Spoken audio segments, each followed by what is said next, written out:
Hello and welcome to the PFC Pillow Fight Championship.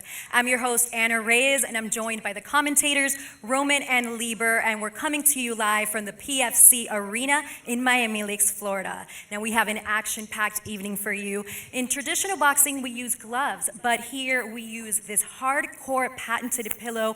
It's tough and it packs a punch. Didn't see that one coming. How'd that feel, guys? Thank you. So tonight there's going to be 16 men and 8 women competing bracket style to win 2 $5,000 prizes. Yeah, Anna, you know, we got these dudes that are coming in here. If you're a fan of combat sports, perhaps you know some of these guys. Marcus Brimage has competed in the UFC, bare knuckle fighting. Christian Industria, he's won some championships in the local region. These are guys that you're familiar with, but maybe there might be someone in there that's jumping in that fills up your grocery bags when you go shopping. I mean, this is all about PFC. It takes about will, determination, and the effort to knock out your opponent with his 2-pound pillow. But it's not about the dudes. It's also about the ladies, Ryan. You got that right, Rodolfo. We have some of the baddest, strongest, and toughest women in the area fighting here tonight. We have women that are former Division I athletes that are going to be fighting in the ring.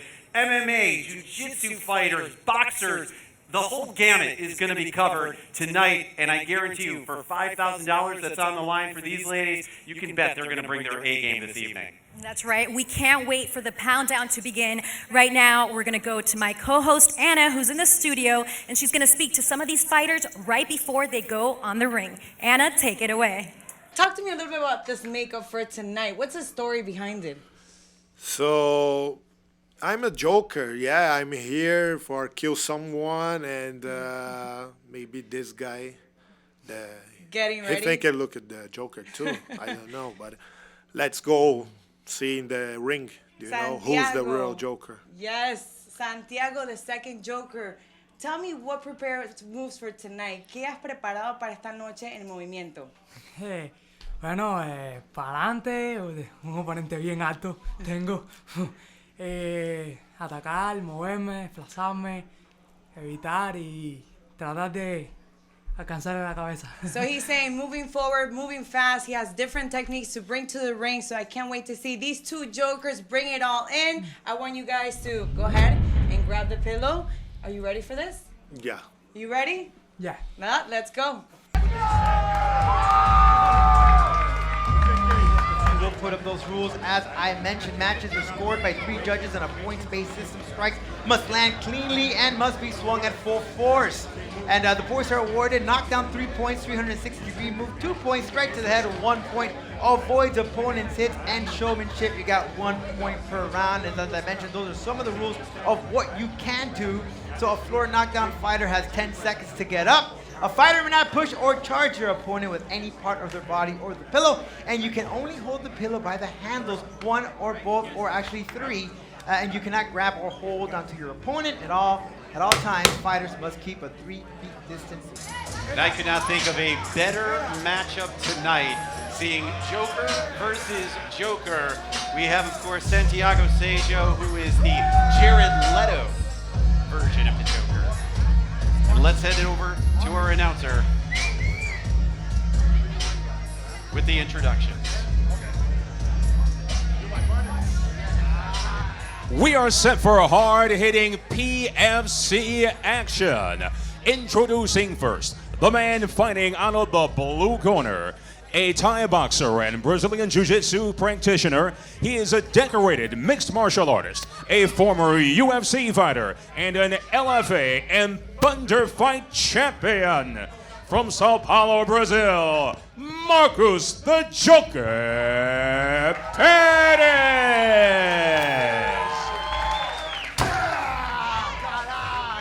His opponent awaits and fights out of the red corner. Introducing a mixed martial artist, also versed in the disciplines of the sweet science. He's also a karate and a kung fu specialist. Fighting out of Hialeah, Florida, Santiago the Joker Sejo.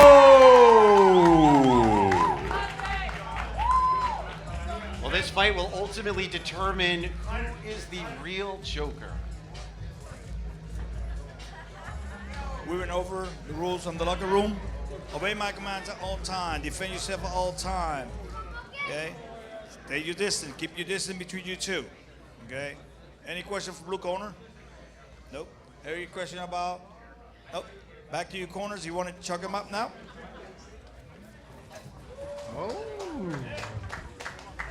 All right, so just so we're clear, Perez is the Heath Ledger Yes, version of the Joker. You stole my line. Yes, I'm sorry. And Santiago Sejo, the Jared Leto, version of the Joker. right. So we are fighting for Joker supremacy Yeah, in this yeah. fight, Rodolfo. So somebody brought the Joaquin Phoenix, and we need the Jack Nicholson too, right? Yes, well, that might be down the line. Maybe we can get two fighters to do this. But Perez coming out strong. Of course, he has the height advantage and, obviously much bigger fighter.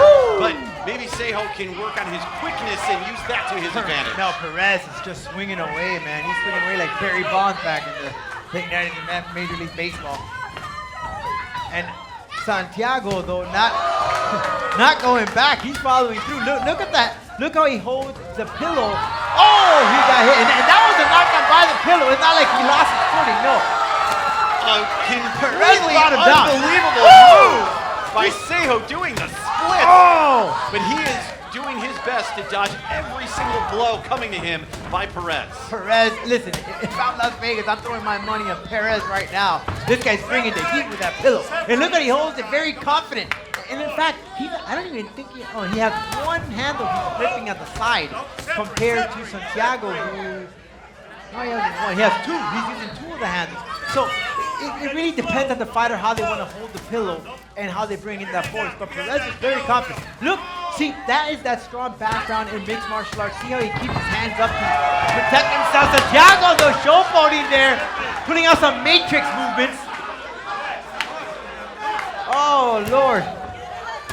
If you're not on the edge of the seat, you're not human. I just love to get hit. I mean, I didn't sign up for that, but that's why I'm calling you alongside. But Joker just reminded me there of Perez. Reminded me like that the old 1980s Batman movie where Jack Nicholson was just waiting for the Batwing to come in and he pulled out that big gun and shoots at him. Yeah, that's what he was doing in the corner right now. All right, Perez is swinging away with that pillow. Back and forth, not holding any back. But I gotta give it to Santiago. He has great foot movement, man. Well, who will get the last laugh here in this fight? It's no laughing matter. It is no laughing matter, and every pun we can throw out there. The only Joker we're missing at this point is if Cesar Romero's Joker can show up from the Batman television series. And I'm dating myself now by throwing that one out there, because a lot of people probably watch it. The cartoon one. The Mark Hamill Hamill. Joker. There you go. That's right. Not a big Star Wars fan, but I figured you probably know the guy's name. I don't know. Here we go. Sejo with a nice blow to the body on Perez, but Perez coming right back and just throwing some blows his way as well. Very good defense, and Santiago trying to work the body when he saw an opening because Perez had his hand up to protect himself, but Perez has followed up with 360-degree moves. Just back and forth action. Look at he hit him. That's the equivalent of getting hit with a 12-by-6 elbow or an axe kick with the pillows. Look at that. Perez so confident, man. He sees the opening. He smells blood, just like a shark. And he is connecting. I give Sejo so much credit knowing that he has given up such a height and weight advantage in this fight. Yeah, and that's one thing here with PFC. There's no weight and height. That was a late hit. I'm not sure how the referee's going to look at that, but that was after the bell. Didn't really connect. Still, he swung. But you're right. You got the height. You got the weight advantage.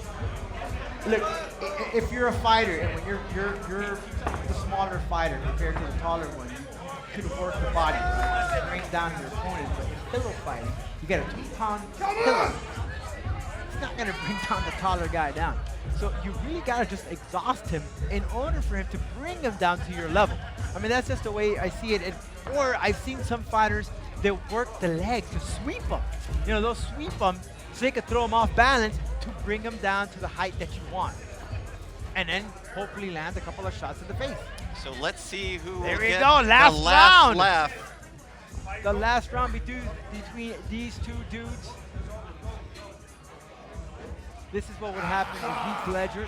And wait, what happened here? There's 2 rounds, that's right. So now we're getting into the final results to see who advances to the next round.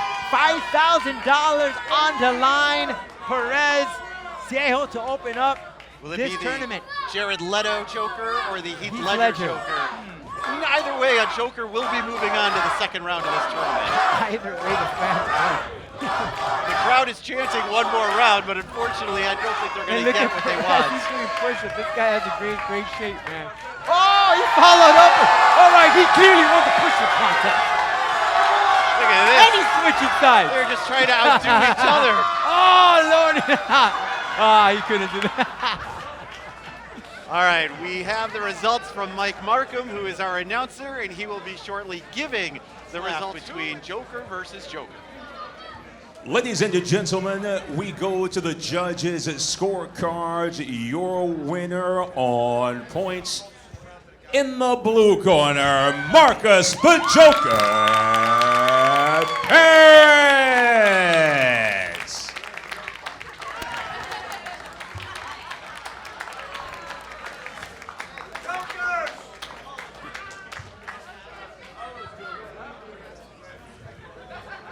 Congratulations, Marcus. Now, for everyone that thought professional pillow fighting was a joke, you just definitely showed them otherwise.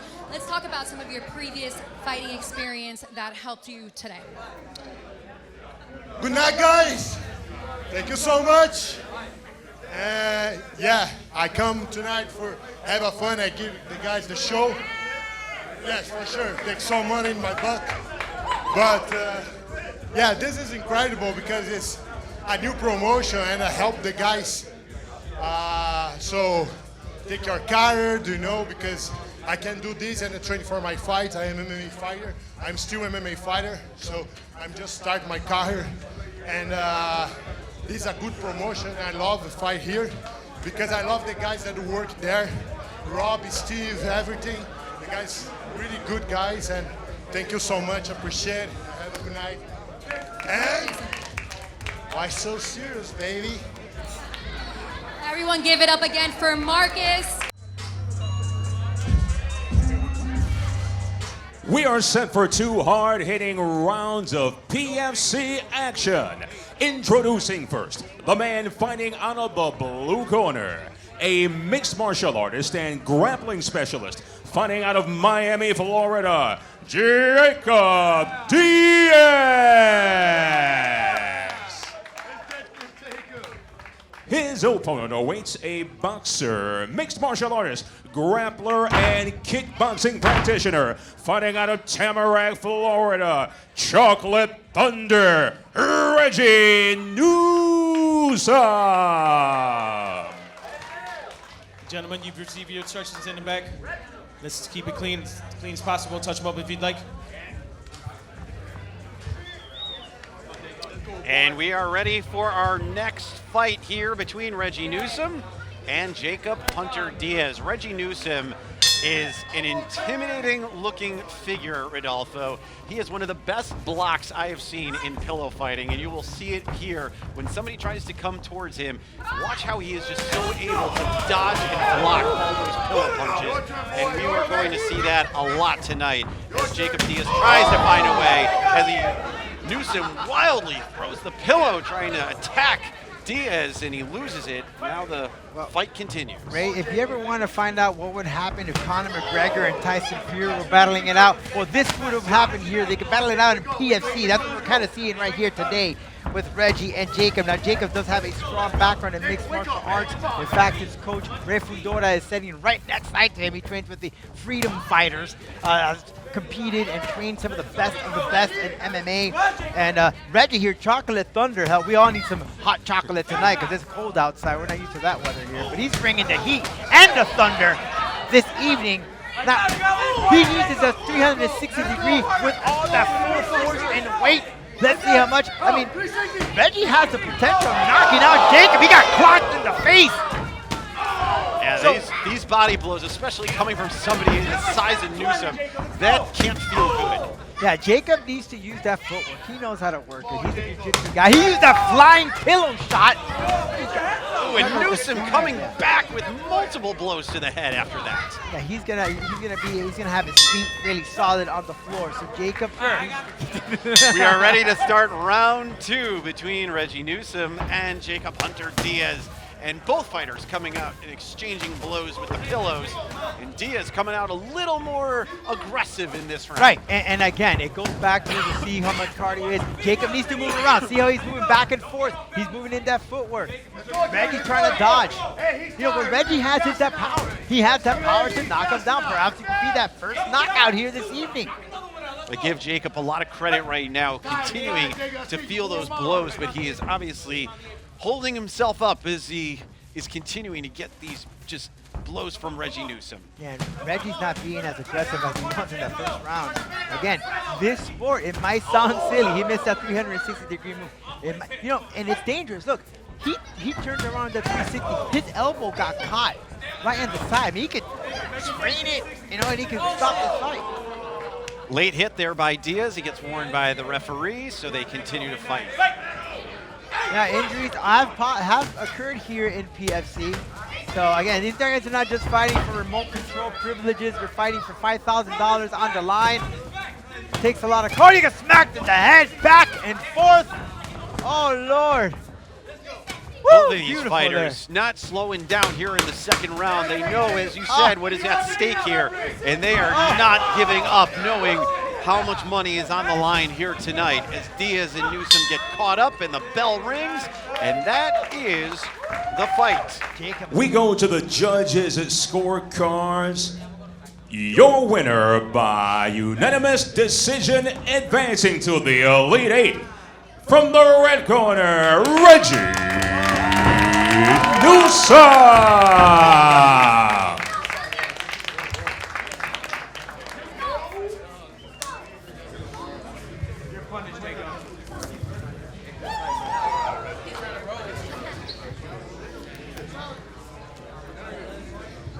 Reggie, Chocolate Thunder, definitely brought the thunder today. I love that move you do that has everybody shaken up, the jumping on in the ring. So now let's talk about your strategy tonight and some of the moves that helped you beat your opponent. Just pressing forward, paying attention, listening to my coach. You know, that's the biggest thing. No different than being in the cage, being on the mat. Listen to your corner, be patient, look for openings. All right, and how do you feel now after winning? I still feel chocolate, I still feel thunder, I still feel sexy, baby. Let's get it. All right, let's get it. Let's hear it again for Reggie Chocolate Thunder. We are set for 2 hard-hitting rounds of PFC action. Introducing first, the man fighting out of the blue corner, a mixed martial artist and bare-knuckle boxer, Mike T. Trujillo.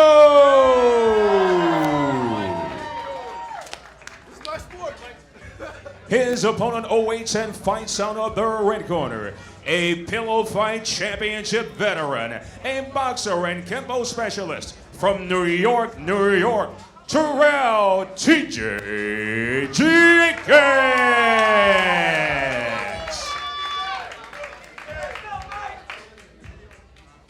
Gentlemen, you've received your instructions in the back. Okay, try to keep it as clean as possible. All right, touch them up if you'd like.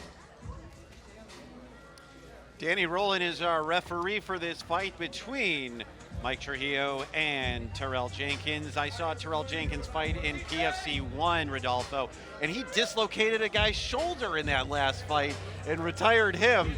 Let's see if he can do the same to Trujillo. Well, on the contrary, Mike Trujillo here, he took on Rene Rodriguez, who's a bare-knuckle fighter, and that fight ended up finishing quickly because Rene injured himself as well. So Trujillo does pack a punch, but it's interesting to note in that interview prior to this, Trujillo coming out swinging, but he can't do that.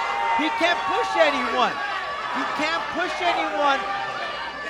Come on, you know better than that. You have to have that sportsmanship.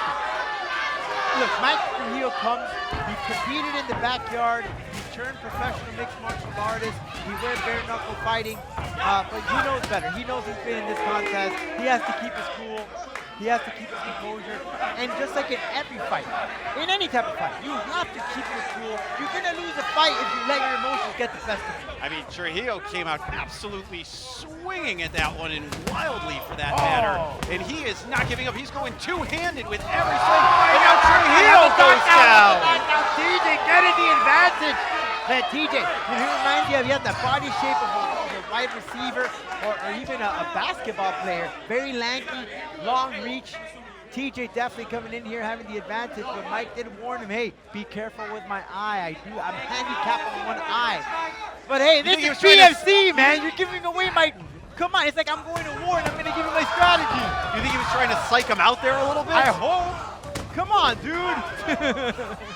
The two fighters just absolutely walloping each other right now here in the first round. I mean, they are just swinging wildly. Jesus Christ. Just back and forth. This is better than a lightsaber match in Star Wars. Absolute no mercy, man. No mercy whatsoever. Now Jenkins gets pushed back by Trujillo. What a first round by these two fighters. Yeah, but you can keep that in the oven because nobody cares. This is PFC, man. What can you do with a pillow? Show me. TJ now smiling at him. Again. So TJ Jenkins coming out for the second round. You told me, man. I will have it know, TJ Jenkins is wearing a necklace right now, and I believe that we're not supposed to... That's a very important note, and I think that the commission, or the sanctioning body here should be aware that at least when we're going into the next round or to the next bracket, if he advances, they should do something about that jewelry. One of the things they tell you in MMA, boxing, wrestling, cut your nails. In wrestling, even tell you to shave, and no open wounds. It's dangerous. You don't want to do it. You know, maybe tangle, cut. I don't know. Trujillo looking a little winded at this point as he is backed into the corner, just trying anything to swing his way out of the corner. And Jenkins throwing the pillow hard and loses it in the process. Let's see how he's catching his breath. Trujillo reminds me of a Ricardo Mayorga in boxing, where he took a Tito Trinidad and says, hit me, and then that was enough. He could have, sure, it looks great, but it makes no action. You're getting tired. Trujillo right near us, leaning over the ropes right now. He looks exhausted. He looks exhausted. And this is a pro fighter, Ryan. I want to remind you, this is a professional fighter who is winded in a pillow fight. It just shows you how much. That's it. Fight's over. The fight is over. Mike Trujillo has retired from the match. He is absolutely winded and exhausted, and TJ Jenkins goes on to win this match by knockout. Now, listen, I don't know if it was. I don't know if that's because he was protecting an eye, like he said he had an injury. Maybe he was physically exhausted. I don't know. I would love to hear, but it's more like they're taking this. If they had a stretcher, they would put him in the stretcher the way. I wish we had there it is, a camera shot. He is on the floor. He is exhausted. I don't know if he's dizzy, if he has a headache. We don't know because we can't get any words from him, but I do see him smiling. He said he could get up, but Mike Trujillo is gone. He's out the game. This is. Hey, I'm gonna take a word here from WCW. This is PSC where the big boys play, it ain't for Mike Trujillo. It goes to show you how difficult it is in Jenkins with the win. And let us go to the announcing crew for the official winner. Ladies and gentlemen, this bout ends inside of the scheduled distance of 2 rounds. Your winner by technical knockout, Tyrell TJ Jenkins.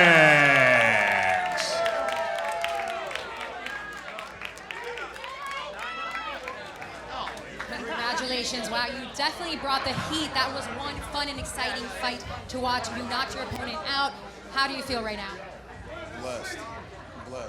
So when you got out there, I mean, from the beginning, you just started, you gave it your all. What were you thinking? What were your thoughts and your strategy? I just had that fire in me, you know what I mean? I'm hungry for it. I want it bad. That's what I'm doing. Pretty much I want it. I'm so hungry. I gotta feed my family. You're going all the way for that 5K tonight, so stay tuned. Once again, give it up for Tyrell. Introducing first, the man fighting out of the blue corner, a professional MMA combatant, fighting out of Hialeah, Florida, Christian the Kraken Inastria. His opponent fights out of the red corner, a professional mixed martial artist fighting out of Brazil, Leo Capoeira Carvalho.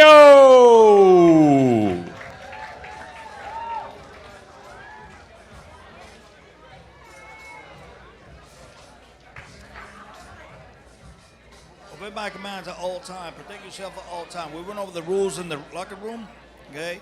Please do not keep your hands above your head. You have to keep it level on your face, okay? Keep your distance between you two. Good fight. Any question? Any question? Back to your corner. Check it out.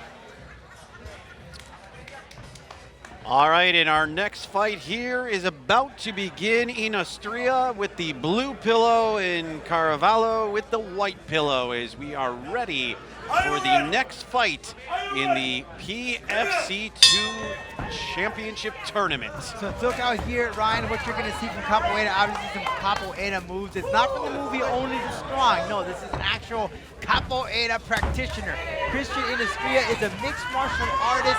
He's competed for championships here in South Florida with the promotion Titan FC, so he's had his opportunities there of winning some gold. But one thing that really stands out is Capoeira has shoes and Inastria has no shoes, so yes, why? Right?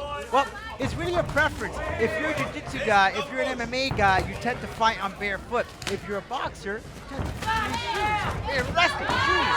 So that's why you see there, some of them have mouthpieces, some of them don't. It's really just because of your option, what you want. What you feel most comfortable doing when you're in a fight. And good pull with Only the Strong, by the way. Well done by you on that. As the two get tangled up and the referee now starts the fight again. Inastria, once again, in the blue, Carmelo in the white. And he tried to do that flying. Yeah, he tried to do that flying pillow shot there from Christian Inastria, the Kraken. He tried to pull off some Street Fighter move there.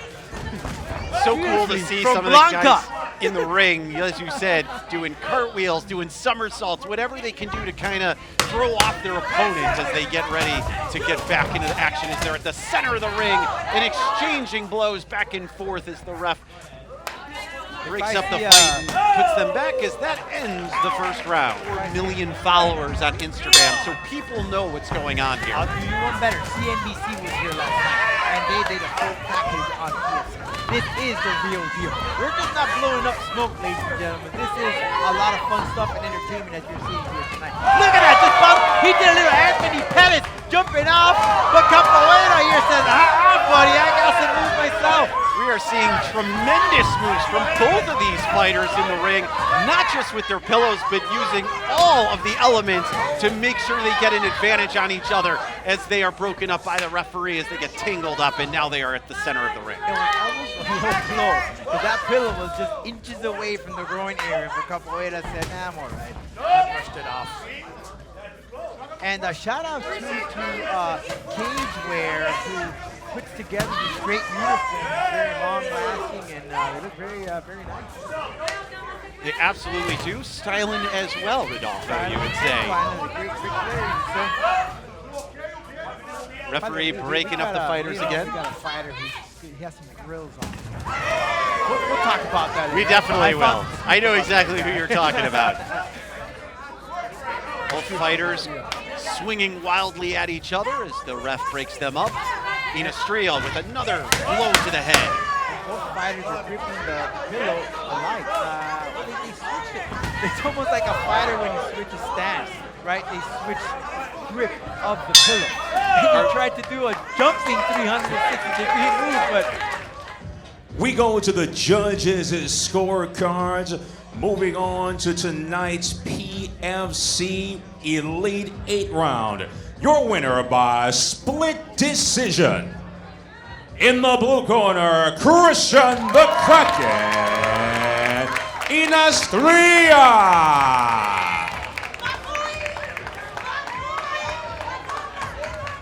You are from Hialeah, so you're here close to home today. How do you feel winning, and what was going through your mind when you were out there fighting? Man, you know, this is my first time competing here. It's super exciting.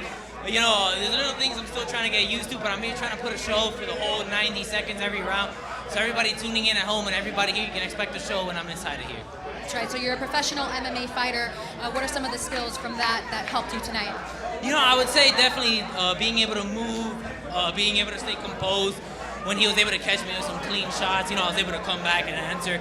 And other than that, I would just say the cardio, you know, it's definitely not an easy sport. So, you know, I think the cardio definitely plays a huge factor every time you're in here. That's right, definitely not easy. Thank you. Once again, give it up for Christian the Kraken.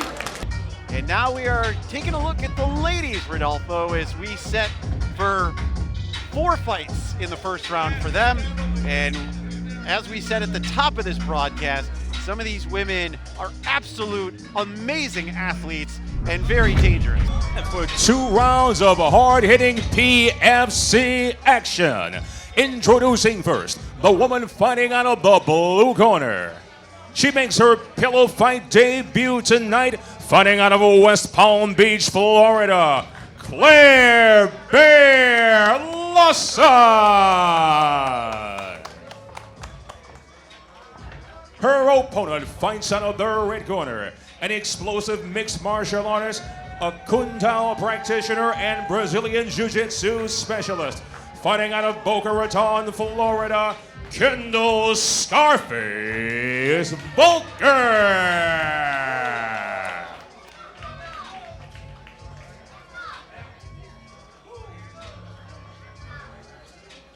We went over the rules in the locker room. Protect yourself at all time. Do not grab the pillow for each other.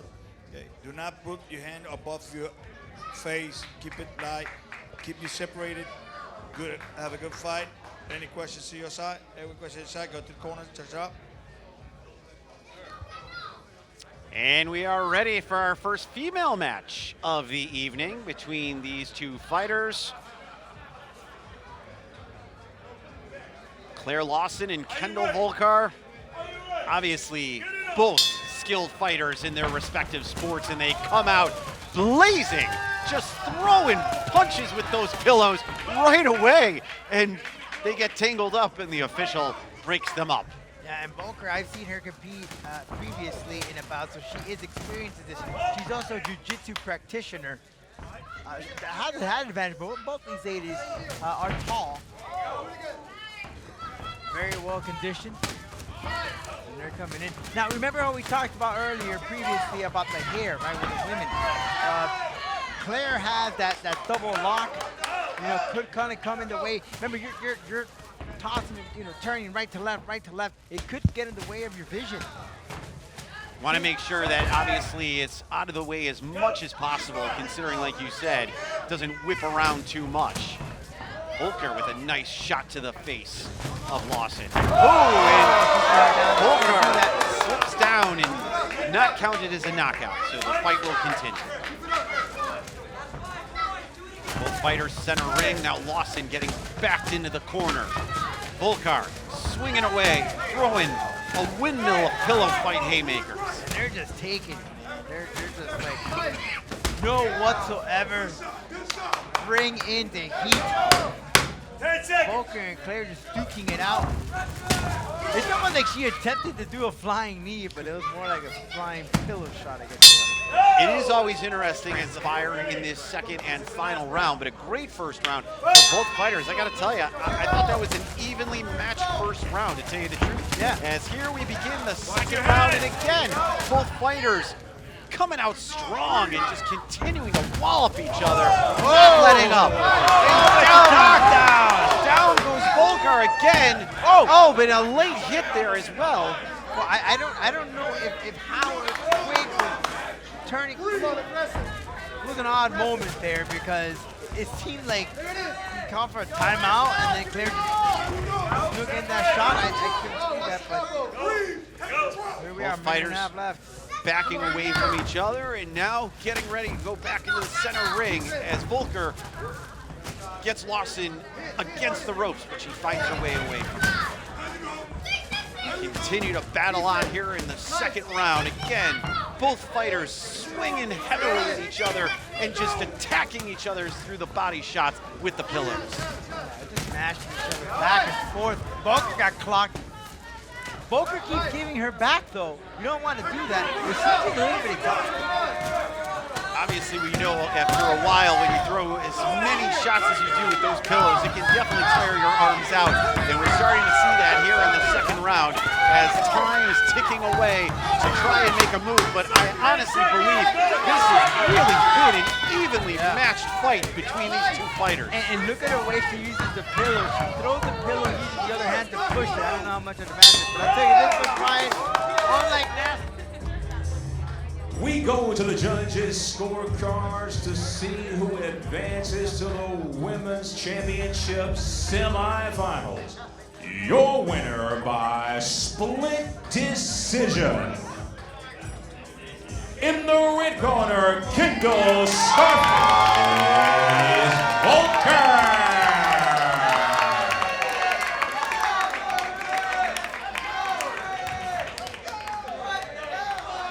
Congratulations, Kendall. What an epic way to begin the women's fights this evening. You brought so much power, just agility and strength out there. How do you feel right now? I feel I'm ready for the next one. Thank you to my opponent. It was a great fight. Who's next? That's right. And if you win tonight, the $5,000, what will you do with the money? When I win, I'll probably invest it and hopefully quadruple it. All right, everyone, let's give it up again for Kendall. Ladies and gentlemen, we are set for 2 explosive rounds of women's nocturnal neck support combat. Introducing first, the woman fighting out of the blue corner, a dangerous MMA fighter who represents American Top Team. Originally from Sao Paulo, Brazil, Estella Nunez. Her opponent awaits and fights out of the red corner. She represents Tiger and Dragon and fights out of Coral Springs, Florida. Kristen Frolic.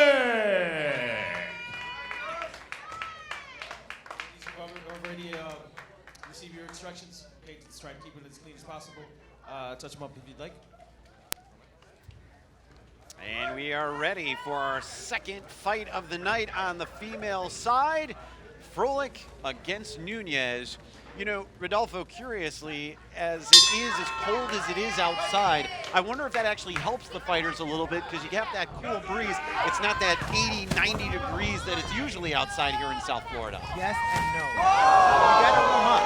You gotta come here warmed up.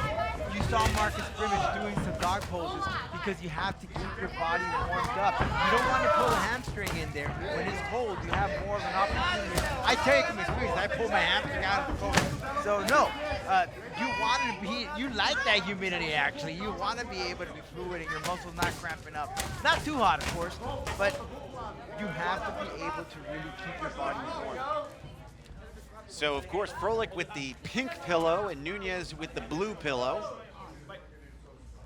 We're at the center of the ring, squaring each other up, and Nunez with a swing to the body of Frolic. Frolic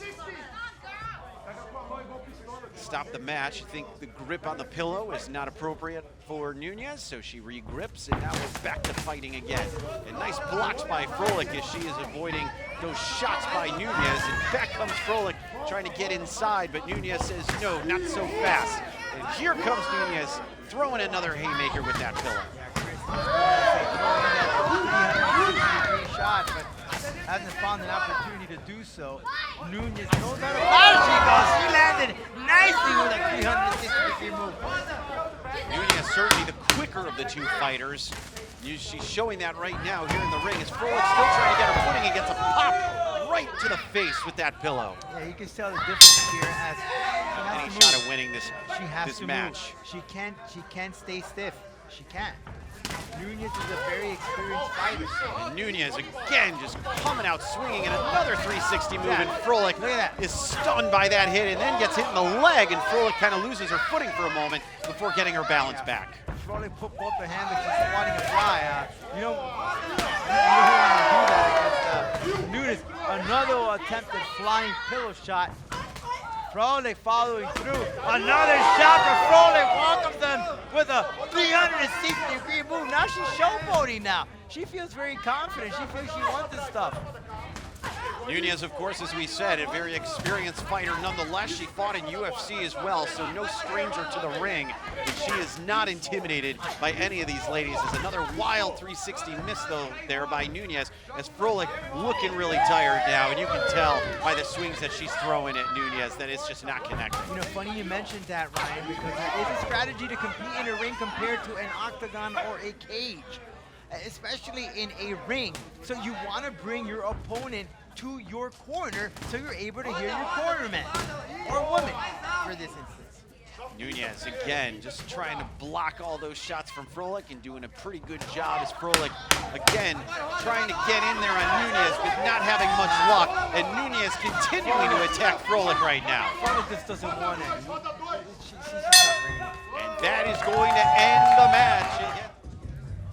We go to the judges' scorecards. Your winner by unanimous decision, advancing to the women's semifinals. In the blue corner, Estella Nunez. Congratulations, Estella. You said you were coming for the kill, and you came for the kill. How do you feel right now after winning?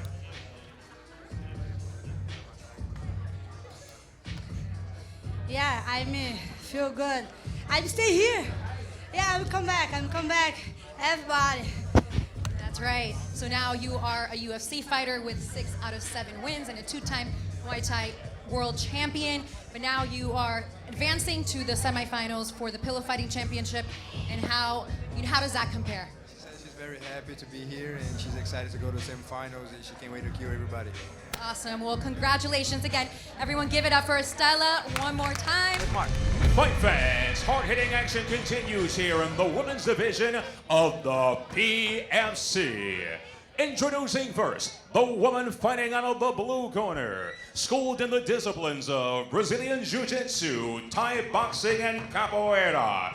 A world-class veteran fighter whose resolve has been forged in MMA battles fought across the Americas. Fighting out of Miami, Florida, by way of Vila Velha Espírito Santo, Brazil, Karina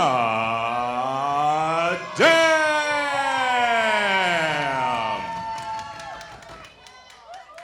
Her opponent awaits and fights out of the red corner. She is a hard-hitting and explosive professional mixed martial artist, fighting out of Miami, Florida, Jahaira Black Panther Cunningham.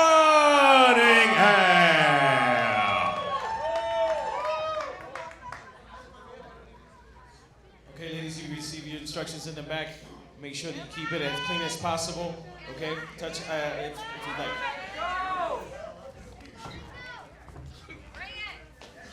And we are ready for our third match of the night on the female side. Cunningham and Dam. And here come the ladies. And right off the bat, Cunningham and Dam just throwing each other's pillows, and they are connecting on a bunch here to start the fight. I've seen both these ladies in action inside the cage. Jahaira competes Combate Global, and Karina Dam competed for Titan FC. She competed for a title. And listen, both these ladies are very skilled. They got great foot movement. Jahaira trains with the MMA Masters camp. As we mentioned earlier, Karina trains with the American Top Team. These girls are well versed into the sport of martial arts. And they're gonna bring everything but their A game. Look how Jahaira just blocks the pillow. They're, you know, when you're a fighter, man, you're just taught, keep your hands up. So they know better. Great movement there from Jahaira. Jahaira there with a backer from Nicaragua. Shot it from a Nicaraguan.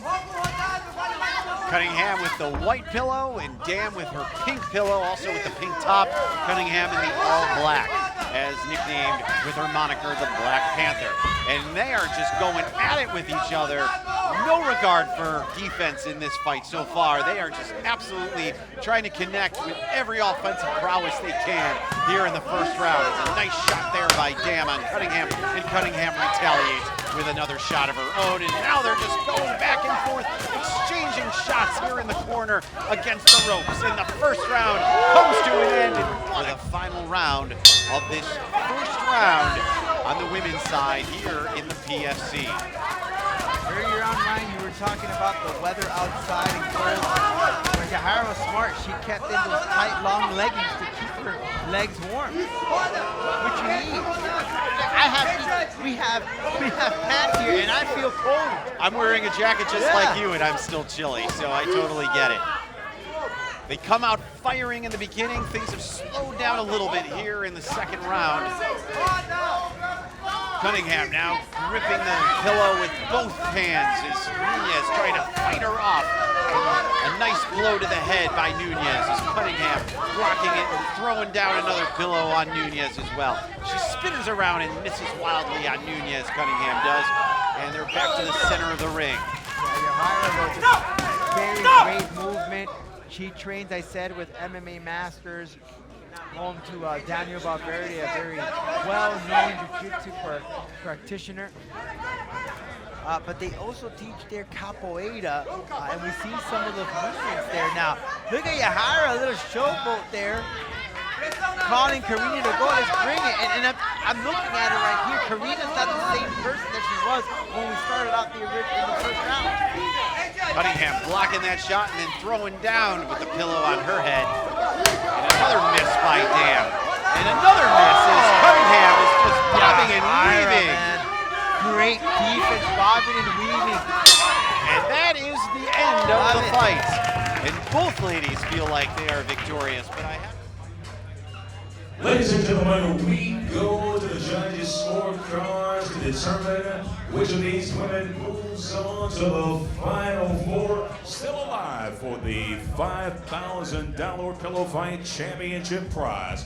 Your winner by unanimous decision. In the blue corner, Karina.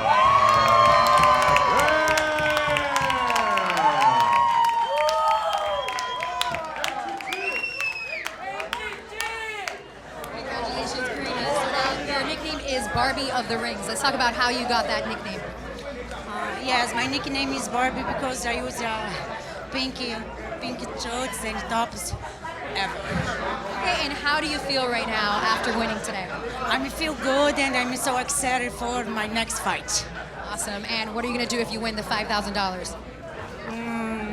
I'm going to the shop after this. Sounds good. All right, give it up again for Karina, everyone. We are set for more women's PFC Pound Down action. Introducing first, the woman fighting out of the blue corner. This woman steps between the ropes undefeated in her professional pillow fighting career. Fighting out of Delray Beach, Florida, Mariah Shuttle Launcher Hall.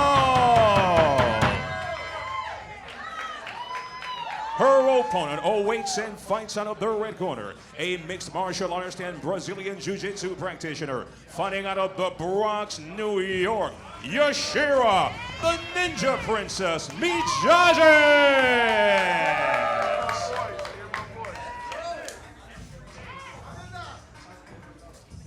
So let's get ready for these two fighters, as this is the last fight we went over the on rules the women's side here in the locker first room. round. Protect yourself at all time. Do not grab the pillow of your opponent, okay? Keep your hands above your shoulder, now over the face, okay? Any question? Any question? Touch him up and go back. All right, who will take this final fight to advance to the final four on the women's side? Mijajes or Hall? Obviously, both of these fighters, they look hungry and they look ready to go, Rodolfo. One thing I noticed during that interview prior to walking into the ring, Mariah did not look at her opponent whatsoever. Mariah coming out, not even concerned about what Mijajes is even going to attempt to do. And she is backing Mijajes back into the ring. Just keep going back for her.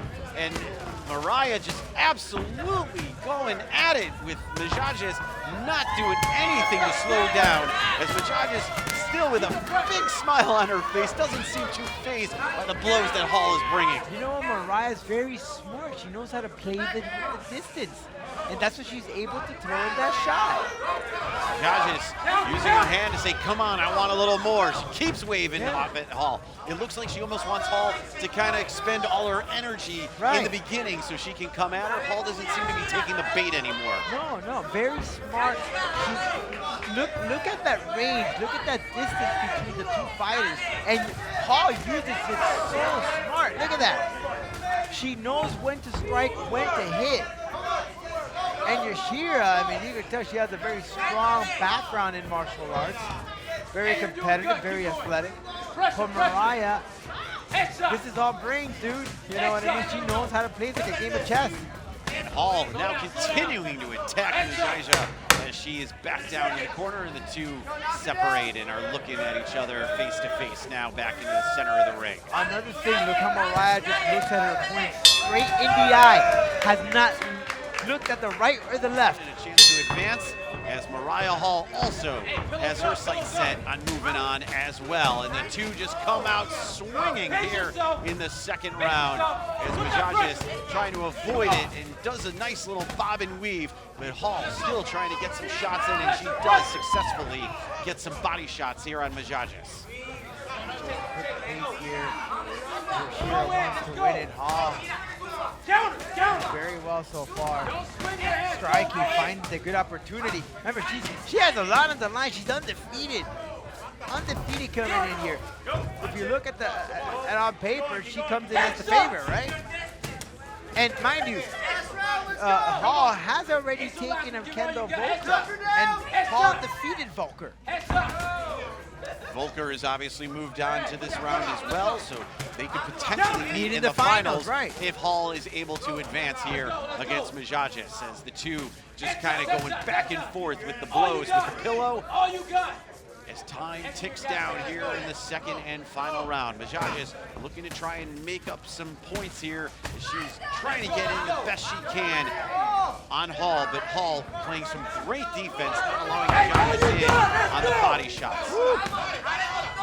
She just dodged that. Took the shot to the chest, not to the head. Now, I don't know what Hall she's complaining to the referee. I don't know what she's complaining about.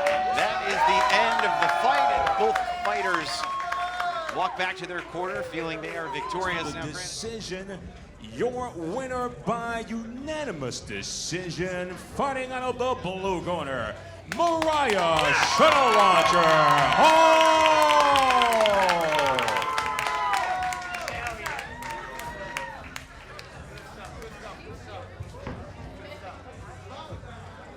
Congratulations, Mariah. Great to see you again.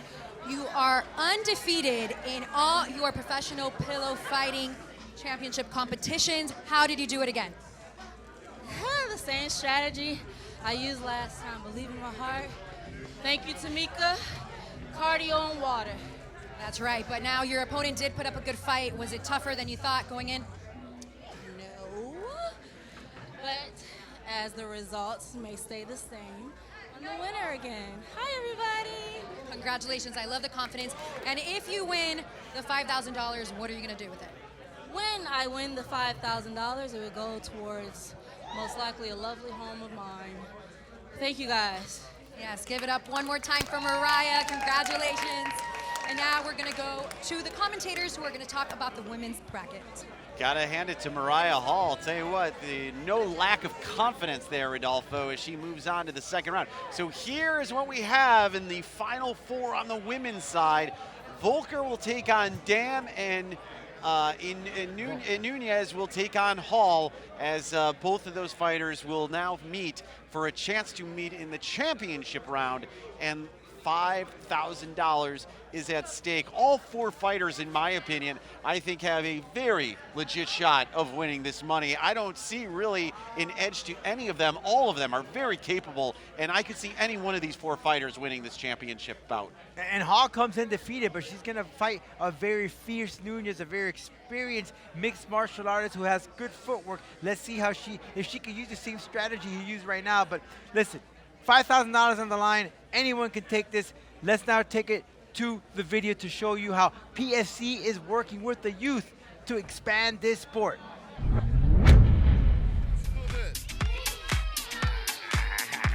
You want to do this, kid?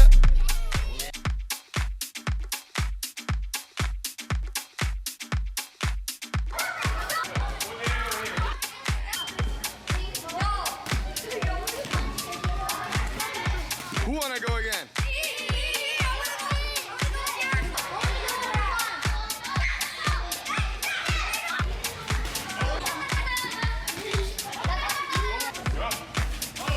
You guys like it? Yeah! That's the champion face.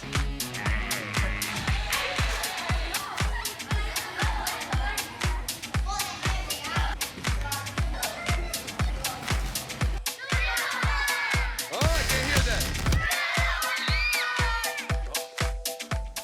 that counts as 1 point. They get it right at the top of the head, which is something to point out, Ryan. And this is an evolving sport as we speak. Every day we're adding new things, we're testing things here and there. They just allow the 12 to 6 shot, which is technically, if you follow combat sports like an axe kick or the Muay Thai kick, where you come up and down.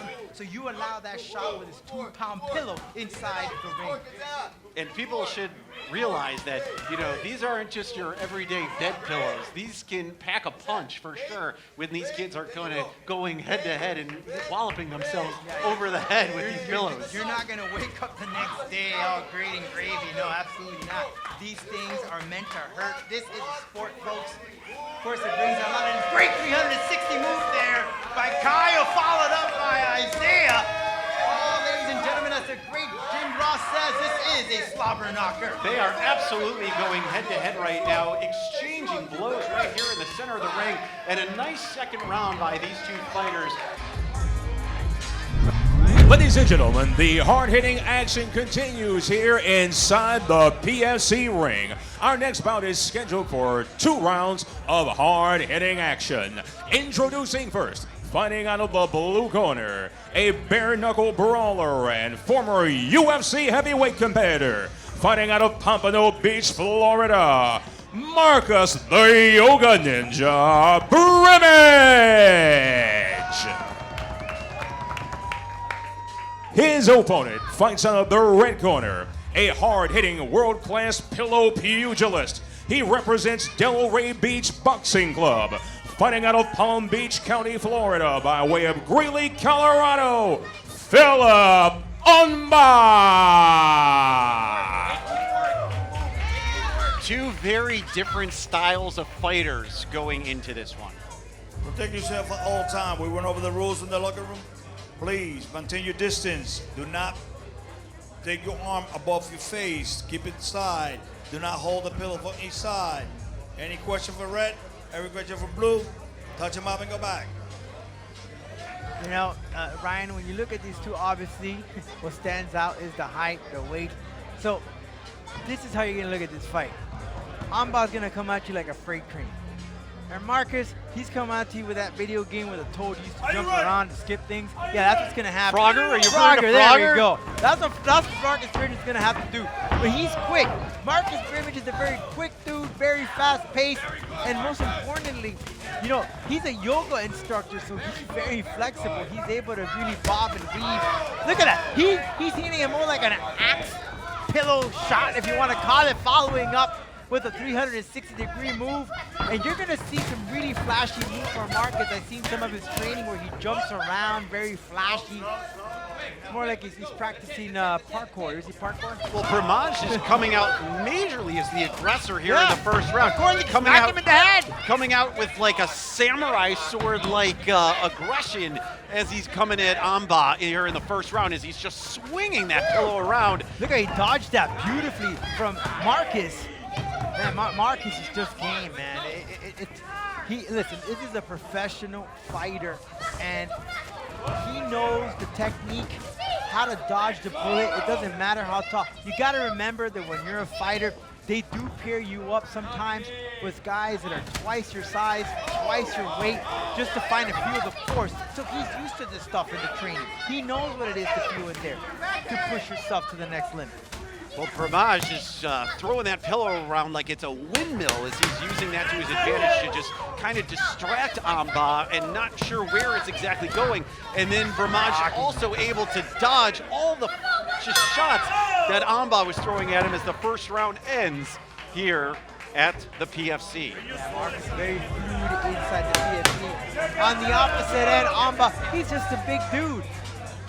He has to come at him. I mean, he just literally has to cut him. He has to cut the corners, because that's what Marcus is doing. Look, very flashy, just from the stecco. A spinning 360-degree move, did not connect to hit him in the back, but Marcus is just so quick. Amba needs to keep his cool. Yeah, he has the power, but he has to cut Marcus in those angles when he's moving if he wants to strike. Ooh, and nice. Both fighters connecting at the same time for a big swing with the pillow.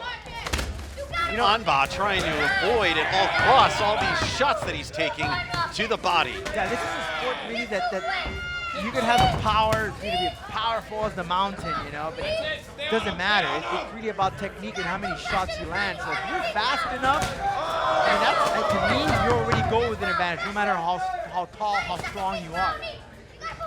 Well, Amba, whose nickname is the Dragon, really needs to breathe some fire into this fight, because so far it seems like Pramaj has been the aggressor in this first round and a half. And notice, Amba knows he has the height advantage. He doesn't keep up his arms to protect himself. See how he keeps it down? But don't sleep, Amba, because Marcus is coming right at you. Do not judge a book by its cover, because in my book, Marcus is winning this thing. I would tend to agree with you, as he has just been really lights out so far, and we are almost at the end of this 2-round fight as Pramaj comes swinging back with the backhand and just puts Amba on the back end of the ring, and that is going to end the fight as the two fighters embrace. But what a performance by Marcus Pramaj, showing that, hey, he may be small in stature, but that does not mean anything when it comes to PFC fighting. Fighting the dog, and Marcus brought it here this evening in PFC. Let's see who advances.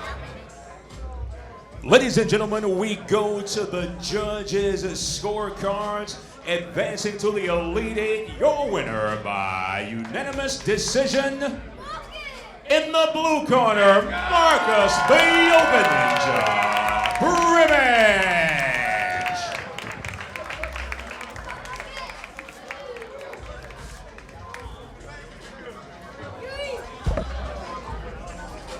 Congratulations, Marcus. I'll let you take your mouthpiece out. All right. So you are a professional boxer, but I mean, I see you're sweating. I mean, you definitely gave it your all out there. What do you say to the people that think professional pillow fighting isn't a real sport and doesn't take that much strength? It is a real sport. I call a couple of those splashes just like you would if someone throw a kick or a knee. And the best cardio ever. And how did your boxing experience help you prepare for today? Tremendously. Got a lot of help with the ring experience, but it was totally all about the yoga and kung fu today, man. All right, well, congrats again, everyone. Give it up again for our winner. The action continues here in the PFC. We are set for 2 hard-hitting rounds of action. Introducing first, the man fighting out of the blue corner, an outrageously dangerous kickboxer. He fights out of Hialeah, Florida, Renato El Trujillo.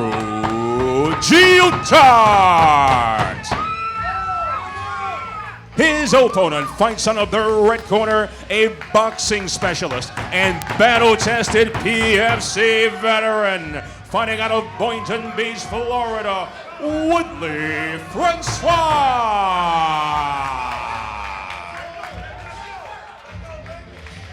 Gentlemen, we've already been over the instructions to try to keep this fight as clean as possible. Touch them up if you like. All right, and we are ready for the fight between Francois and Guitart. Both of these fighters look evenly matched. And as I mentioned before, Francois looking to avenge the last loss he had, as right off the bat, Guitart coming out early and swinging early, and Francois just trying to find defense. Yeah, Ryan, Francois doing a huge mistake that you never want to do in any fight, and that's give you back to your opponent. You don't want to do that. I get it. He's trying to chase around, turn around, and flip it. No, you got to go right at him. You got to go ahead and grab what you need to connect right off the bat. One thing about Francois, though, he is ducking and moving every which way he can to avoid these shots, doing a good job of it.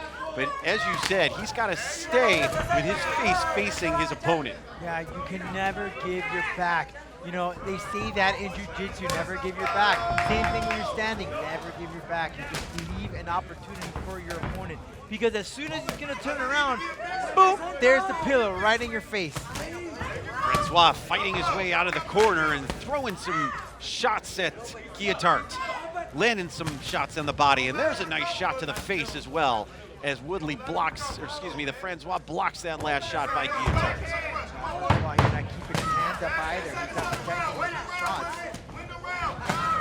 Renato attempted those 360-degree moves, which, again, if you connect with that, you will get a very nice points added to the end of the scorecard there. And that is the end of the first round. And perhaps win 5,000. 5,000 bucks sounds pretty nice. I don't think it's a bad thing for anyone to take $5,000 or could use it these days for sure. $5,000 is $5,000, no matter how you size it up, and I'm sure these fighters are obviously very hungry for that kind of money as we start the second round, and both fighters coming out strong here, exchanging blows as we start here in the second and final round of this match. Francois just really a lot of great movement, but not striking. It's a very unorthodox type of style of fighting for Francois, actually, to be honest. He's not moving around, bobbing and weaving, but not striking. This is all you do is dodging your shots, which is great. You know, you get the point for that. But show me some offense. Both fighters look a little winded at this point, I would say, Rodolfo, and it's starting to show as they are swinging wildly at each other and not connecting here in the second round. Francois just trying to find an area where he can feel comfortable and try to throw a blow, because at this point, Guittard just continues to just throw the pillow at him and just hitting and connecting every which way. As the referee says he needs to get a better grip on the pillow, Guittard does, as we begin fighting again. You know, looking at it now, I think Francois' game plan is to get Renato tired. Because if you're seeing, he's not swinging as hard as he was in the first round. So maybe perhaps that is Francois' plan, to get him tired and then pick up the pace starting now. But a little too late because the bell rang. And that is the end of this fight. We go to the judges' scorecards. Your winner advancing to the Elite Eight. From the blue corner, Renato Guittard.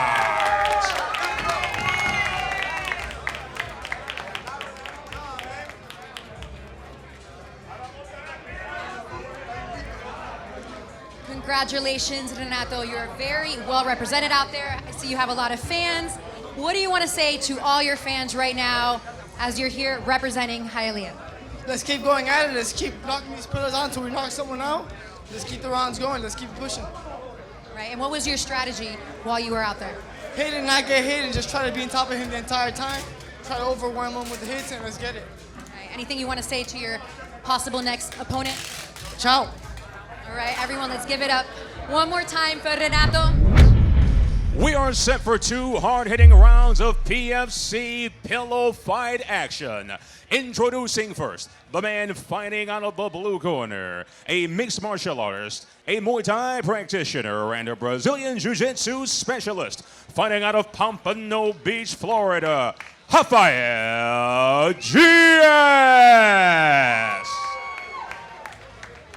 His opponent fights out of the red corner, one of the most dangerous and feared athletes in the world of betting combat and nocturnal neck support. His specialties are Kung Fu and Mind Your Business. Fighting out of Cutler Bay, Florida, Holy the Champ, Tillman.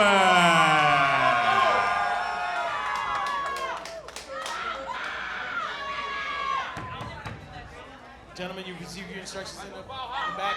We're going to try to keep it as clean as possible. Touch them up if you'd like.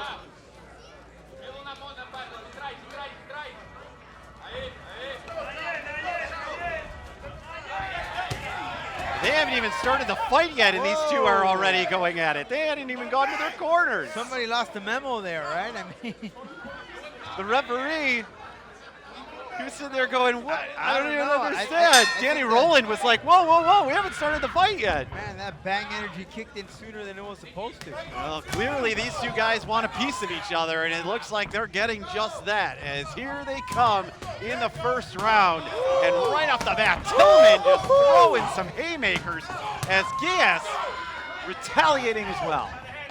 Diaz is a very prodigious. He says to come up, bring it to me, and I'm going to hit you right back, buddy. Let's go!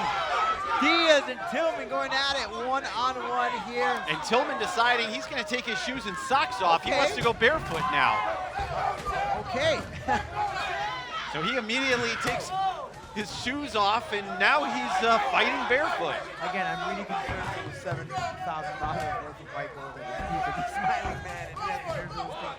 But listen, Diaz, as I mentioned, has competed in the WC, Bellator, and Tillman is a practitioner, has his own karate school. He said, I'm going to go ahead and be a role model for my students. He has a son here in the crowd. He's watching this combat action here. So he is definitely doing it here to raise awareness for his children. Hey, you can do anything you want, man. Let's have some fun. Which, mind you, PFC is coming to a local gym near you. You know, in certain gyms you got jiu-jitsu and all of that. One day soon they'll be coming to your town. Going to be unbelievable. This is something that kids are going to learn and obviously have the ability to fight in tournaments such as this. And not every kid wants to be put in a chokehold in an armbar or get smashed in the face or kicked in the face. But they'll be okay with getting smashed in the face with Bill, why not? And make some money while you're at it. Absolutely. As the first round ends, as we take a look at the bracket, we will soon have 2 more fighters advancing to the Elite 8. So far, we have 6 fighters that are there. We have this fight and then 1 more, and we will finally have all 8 fighters who are moving on for a chance to get to the Final 4, and of course, more importantly, try to win that $5,000, Rodolfo. He who now dedicates himself to training others, but still competes in jiu-jitsu. So both these fighters wanting a piece of each other as we begin the second and final round. And Gias coming out strong with some haymakers as Tillman coming right back with some shots of his own. Back and forth. Tillman hitting that 12 to 6 shot of a pillow. Now, I haven't seen this stance so far from any of these PFC fighters, but Tillman has his hands and elbows up to the pillow. It could work, right? Because you are protecting yourself from the sides, but you do leave your face exposed. I think this is a sign of actually fatigue from Tillman, to tell you the truth, because he's not able to pick it up. He's got to hold it over his head, and it's showing right now. It's like my football coach used to say, don't put your hands on your knees, put them on the top of your head. I think that's what Tillman's doing right now. He's trying to catch his breath by putting his hands on his head. So Gias coming right back at him, and they're waiting just to see who's going to shoot first. Yeah, and Gias is calling him on. Let's do something. Come on. They're just dancing around, but Gias again firing away with uppercuts and trying to just avoid all costs. Tillman still just trying to protect himself from the body blows. He's nodding, but I don't know if he's nodding because they don't feel it. Let's do something. You got $5 grand on the line. And ladies and gentlemen, we go to the judges' scorecards to see who moves on to the Elite 8. Your winner by split decision. In the red corner, holy Tillman.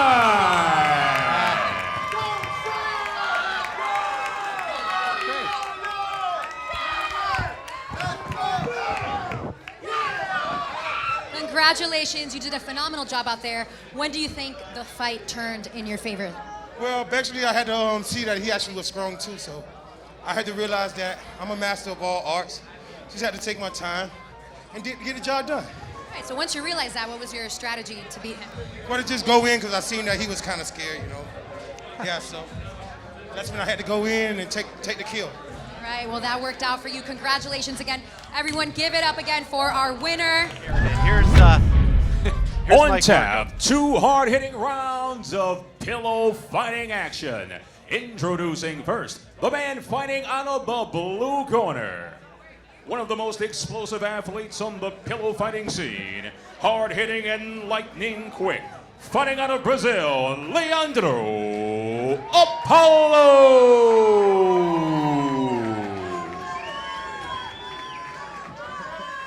His opponent fights out the red corner. This man is accompanied and guided by Milton Supreme, the trainer of entertainment and sports superstar Logan Paul. Welcome the hard-hitting slugger from New Orleans, Louisiana, Prince Entire Royalty, Logan.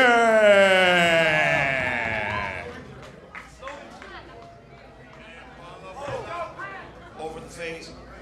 Don't grab the pillow of the opponent, and you have to grab it by the handles. Okay. Take it. Any questions? Back to your corner, some fight. Howard Padrino Puig, the referee for this fight for the final spot in the Elite Eight between Logan and Apollo. And obviously, both of these fighters looking ready to go for what is the final spot in this tournament to move on. Yeah, Apollo reminds me like the Mike Tyson pillow fight. You know, he just come in here and feast. Fierce, just ready to rock and roll, rock and sock him. Very composed. I would not love to take a pillow shot from Apollo. I'll tell you that. Prince Logan with the cartwheel move to get close to Apollo. Apollo will have none of that as he comes in. Apollo wearing shoes.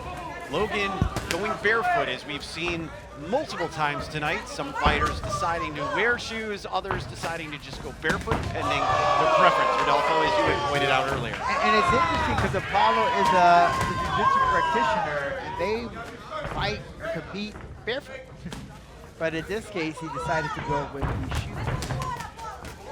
And listen, if it was me, I would choose the shoes. It allows me to get that grip.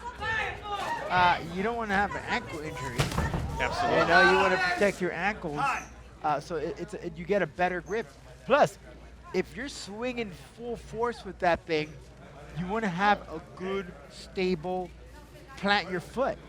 Referee calling time as he wanted Apollo to get a better grip on the pillow, and Apollo going two-handed now as he attacks Logan with the pillow.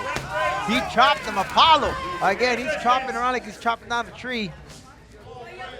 Logan misses wildly as the two fighters square off against each other, and now they're exchanging blows in the ring.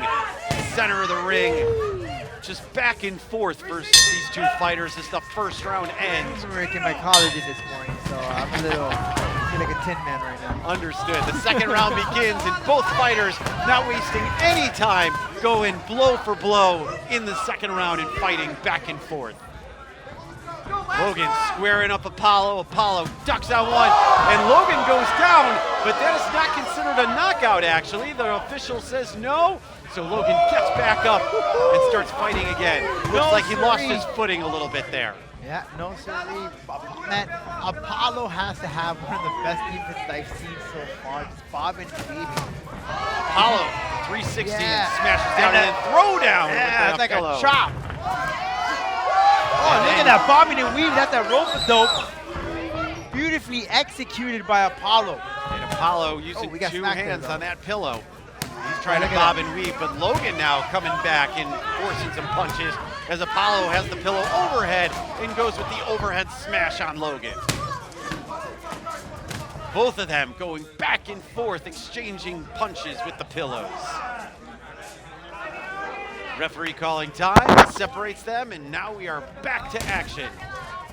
There it is, and a friendly reminder that this is only a 2-round bout. Only the finals will be 3 rounds. Back and forth, toe-to-toe, going at it, Apollo and Prince. I'm sure Logan Paul's watching this stuff. I'm pretty sure. Oh, what in disease is that? Prince Logan trying to get cute, but he missed wildly on the throw, and that is the end of the bout. We go to the judges' scorecards. Your winner by unanimous decision in the blue corner, Leandro Apollo. Phenomenal job. Congratulations, Apollo, this evening. Thank you so much. So now, did you think you had it in the bag from the beginning, or was there ever a time when you felt the fight was actually tougher than what you expected? Yeah, man, this guy, my opponent, so tough, very good, but I came here to enjoy, you know. Of course, I came to use my abilities, you know. Let's go. Has more, guys. And what are some of the skills or strategies that you think put you over the edge to beat your opponent? My strategy here, enjoy the journey.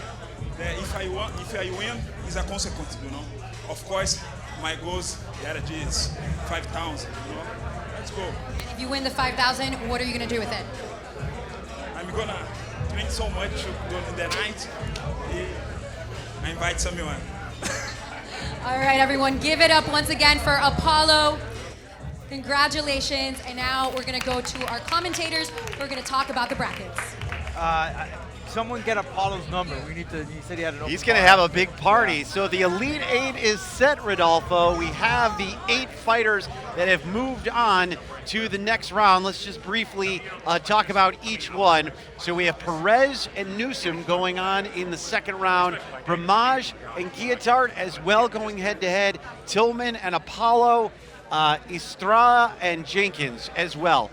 Any of those fighters that stand out to you that you can look at and say, okay, I would look at those guys as potentially the favorite of winning this whole thing? I'm keeping an eye right now in Estrella, Apollo, Brimage, and Perez. I mean, these guys were here really stood out.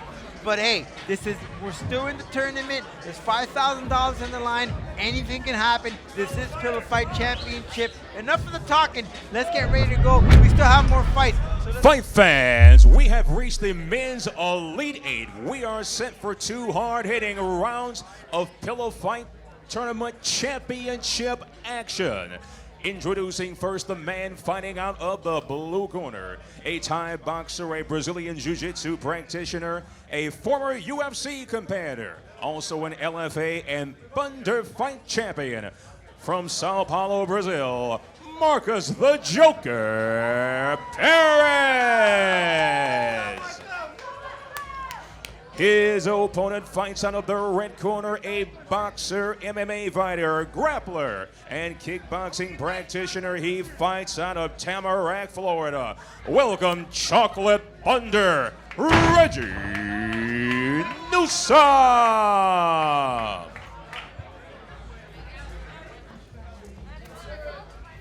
As we already went through this in the locker room, the rules and everything, protect yourself all the time. Please do not get too close. Maintain your distance. Do not put your hands out above the face. Please keep it down. Touch it up and go to your corners. Here he goes. All right, and the second round begins with Newsom and Perez. Perez no longer donning the Heath Ledger Joker makeup. See that, yeah. Thought maybe he would keep it on, but he is all business now. And these are 2 heavyweights going head-to-head here in the second round. This isn't anyone. This is a pick'em match, if you ask me. Both of these guys have the potential to really just outslug the other one. It is a fight, ladies and gentlemen. Perez, just look how he blocks. Reggie follows through back and forth. And Perez is just a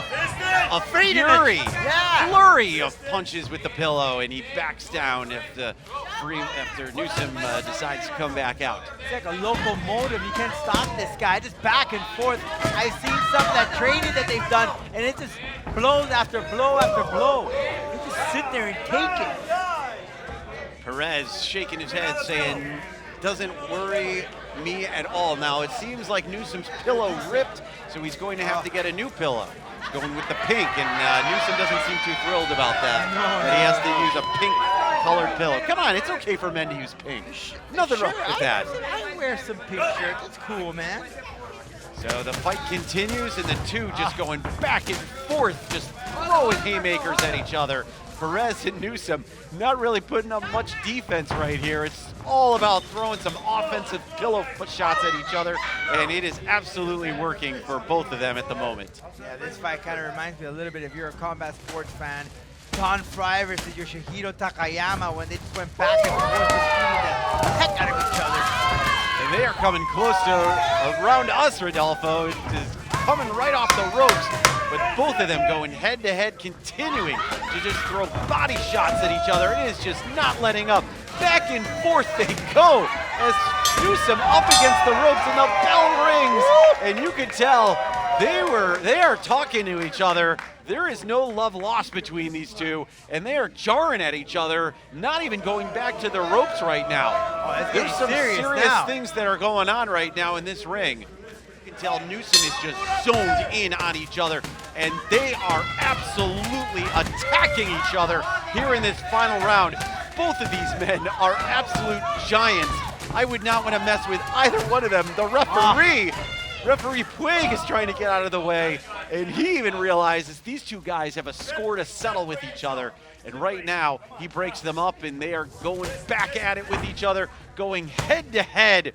I'm telling you, I can't even decide who is going to win this match because this has just been a back-and-forth slugfest with these two here in the center ring. This is a very even matchup between Nunez and Tyrell. And look at it even go up close, talking smack. There we go. Bringing in the heat. He did like an uppercut with that pillow shot. Turned around 360-degree shot. Missed that with nobody home. Faked it. Called him out and he's clocked him. Oh, he lost the pillow. And now he's coming at him. And now Nunez takes exception. And the two of them are head-to-head in the middle. They need to get involved. This is kind of turning into a personal issue. And we have security in the ring. Nunez clearly taking issue with the fact that he kept hitting him with the pillow after he lost it. And this is getting out of hand. And we had to have security break this up. Marcus Perez really hot, and Reggie Newsom absolutely heated. Boy, they really got upset. Hopefully clearer heads can prevail here. And we still got a few seconds left in this round, right? I didn't hear the bell. I don't know how we are going to sort this out, but I have never absolutely seen anything like that before. And I have to be honest, I really feel like Howard Puig, the referee, really had to do a better job of getting underneath that situation. It didn't seem like he really separated them. He should have deducted a point to Perez, in my opinion, for continuing to hit him after he lost his pillow. I really feel like he lost control of the fight there. The thing happened so quickly, he didn't even have an opportunity to do so. 30 seconds. He got 30 seconds left. Reggie Newsom clearly angry and took exception with what Marcus Perez had done. And I can understand that. Perez kept hitting him, and here we go. 30 seconds, let's make it count. The two of them are going to absolutely go bonkers on each other. This is when you have to be a professional, Ryan. You have to keep your cool and calm. You can't let this get the best of you. At the end of the day, you know, this is PFC. You want to make a good name out of the promotion. You got to keep your cool. They are just exchanging body blows here in the last 30 seconds of this fight. Neither fighter at all is going to let up. And I do not know who is going to win this fight, but the two of them embrace at the end. It seems like they're cool with each other, which is nice to see. Very nice. You know, listen, obviously in the heat of the moment, things happen, of course. But it's nice to see here that they have kind of calmed themselves down a little bit. But whoever wins this fight, I'll tell you what, there was no loser in this fight, in my opinion. Both. Ladies and gentlemen, to the judges' scorecards, we go still alive for the $5,000 prize. And moving on to the men's final four, your winner by split decision, Chocolate Thunder Reggie Newsom.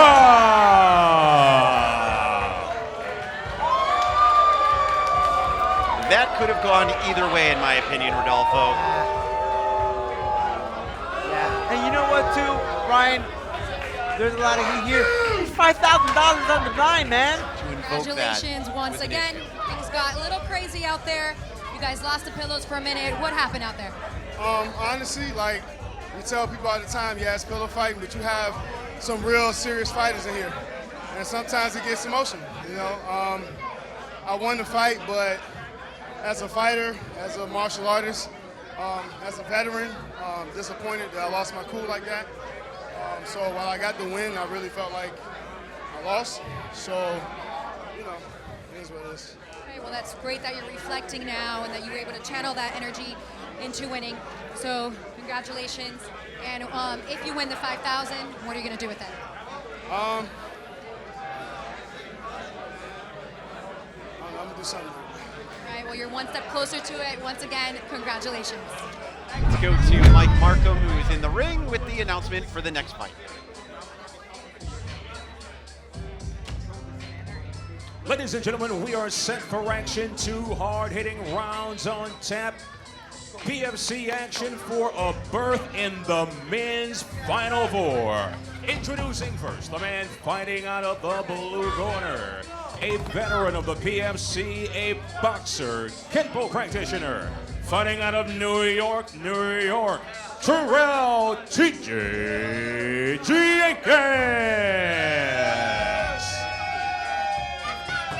The opposition comes in the form of the man awaiting across the ring and fighting out of the red corner, a hard-hitting professional mixed martial arts fighter. He represents and fights out of Hialeah, Florida, Christian the Kraken Inastria. Gentlemen, we've already done this before. Okay, so I'm not going to go over the rules anymore. The only thing that I'm going to ask is that you guys keep distance. Keep your distance, okay? Swing your pillows. Try to fight as clean as possible, okay? You got any questions? Questions? All right, So TJ Jenkins and Christian Inastria here in the second round with a Final Four berth on the line. Jenkins with the height and weight advantage, but Inastria very quick and very fast as he proved in his first fight. Let's see if he can keep it going. Gave him that advance warning here. Keep that distance. You have to keep that 3 feet distance in between fights. It wasn't happening in the Perez and Newsom. They really were close right there. And I guess that's where all the whole emotional part came about it. But here, oh, beautiful bobbing and weaving with Christian Inastria. But DJ has the height advantage. And the reach. And the reach. So Christian has to bring that flashiness that he had in the previous bout. He has to bring it here if he wants to advance. TJ Jenkins just absolutely hitting at will against Inastria with that reach that he has. Inastria doing as good of a job as he can to avoid the punches, but there you go. Getting hard for him to kind of attack Jenkins right now with everything that he's got from a disadvantage standpoint. No, but Inastria was pushing the pace, connecting, and had TJ backpedaling. Jenkins with a shot to the body. Inastria again trying to get inside on Jenkins, but Jenkins having nothing of it. It's so interesting. And then another Anthony Pettis move there for showtime. Christian Inastria tried doing it. And that is so hard to do because that corner is not there. It's not hard. It's very loose. You have to have some really good balance and a good grip on your feet to do that type of maneuver. And the first round ends, and you could tell Inastria having a very hard time landing any sort of face blows because of the fact that Jenkins is so much taller than him. Yeah. So we are ready for the final round, and Jenkins and Inastria come out, and here we go. Both fighters kind of squaring each other up. Inastria coming out first, swinging and trying to connect. But Jenkins again with just that long reach and plays defense so well, not allowing Inastria at all to be able to get inside and throw anything of significance here in the second round.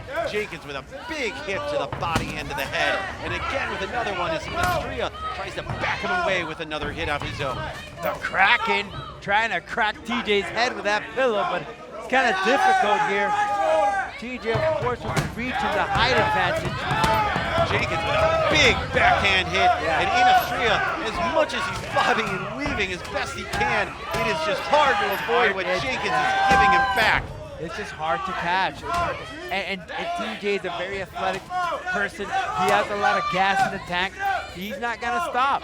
TJ Jenkins, one of the most talented fellow fighters here on the circuit that we have seen so far. And he is showing why as he's just having his way with Inastria here in his second match of the night. Inastria trying to pull up any trick up his sleeves to try to bring down TJ. Maybe here with a overhand pillow shot. TJ now curling up. I don't know if that's just kind of playing possum to call in Christian to come inside so he can fight.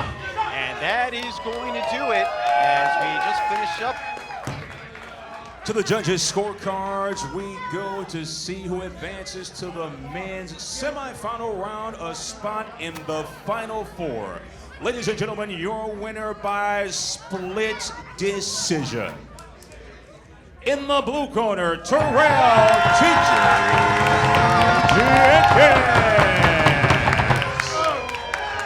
That'll be a fun fight between Reggie and TJ. We're going to Anna now to get a word from TJ and his thoughts on the victory.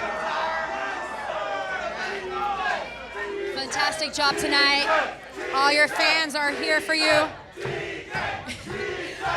What message do you have for all your fans that are here right now? Stay hungry.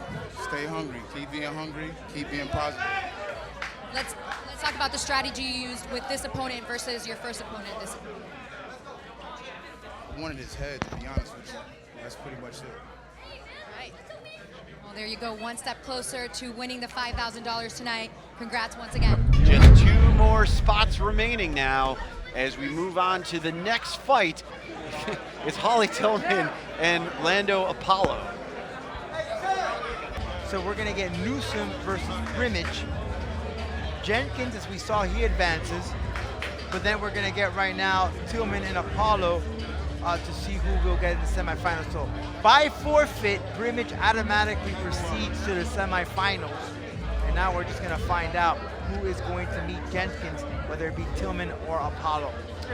Ladies and gentlemen, we are set for another Elite 8 matchup as these 2 gentlemen look to move on to the men's semifinals. 2 rounds of hard-hitting action. Introducing first the man fighting out of the blue corner.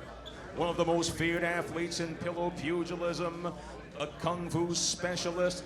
Welcome the hard-hitting fighter out of Cutler Bay, Florida, Holly the Champ Tillman.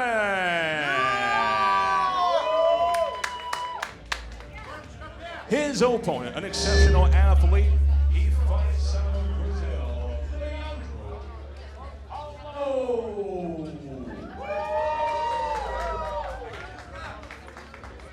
Gentlemen, you guys have had already one fight before.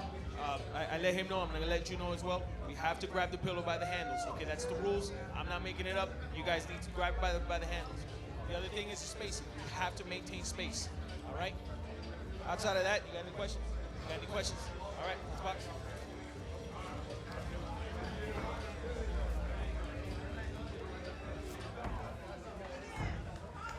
All right, and we are ready to begin between Tillman and Apollo. Both of these fighters with a chance to get into the Final 4. So I got some information, Ryan. Marcus' opponent just didn't want to fight. Just felt like he had done what he had done. There's no other way of putting it. Things just happen in the fight world. You know, there's been times in the UFC. I remember a guy was walking down, he tripped, fell, knocked himself unconscious, couldn't compete. I mean, it's just things that happen. It's you know. Well, Apollo is saying there's something wrong with his pillow, or I guess there was some discussion of how he was gripping it, if it was okay, and he's apparently okay to grip it the way that he is, using 2 hands to throw those haymakers on Tillman. Tillman with the over-the-shoulder move that he used in his last fight, kind of holding over his head, and both of these guys going at it with each other. Tillman saying, hey, didn't hurt me at all, as they continue to fight and square each other up. And you know what's interesting here is Marcus Brimage did not compete in the Elite 8. He has a break. It could benefit him, or it could not. Because he doesn't stay, stay warm. So now he has to get himself warm again. Well, I said, oh, and a flying hit by Tillman on Apollo. Apollo coming right back and trying to throw some haymakers of his own. These are 2. And they got tangled up there. 2 big gladiators in this sport going head to head. And now another big hit by Tillman on the top of the head of Apollo. Apollo says, doesn't bother me at all. But a nice first round by both of these fighters. Tillman and Apollo really, again, very evenly matched in this first round, not letting up on either side. Beautiful 360 move there, but didn't connect, unfortunately, for Apollo. As we start off right from the get-go, shooting! Apollo holding that pillow with the 2 hands to give him some extra power coming in, and he just threw the kitchen sink with that pillow to Tillman.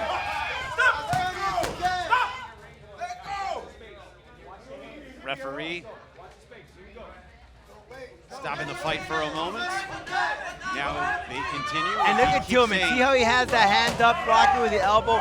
We saw it in the women's fight earlier on. That doesn't work. I think the best one is to keep your hand up like if you were to protect yourself in boxing or in MMA or in Muay Thai or any of these combat sports. That type of defense just doesn't seem to work. And the good thing, of course, about keeping your distance is you get a better chance of connecting against your opponent. The closer you get, the worse it becomes because you get tangled up at that point. And even if you put your palm out, you're in risk of endangering your wrist. I mean, if that pillow's coming at your eyes, you can push it back, get an injury there with your wrist. Tillman holding his arm up, using it for defense, and throws a nice little jab there into Apollo's head. I wouldn't even go about, Ryan, of not opening my hand, but creating a fist, because I don't put my fingers in danger. Apollo coming right back with some hits of his own, and he's swinging away, and that is the end of the match.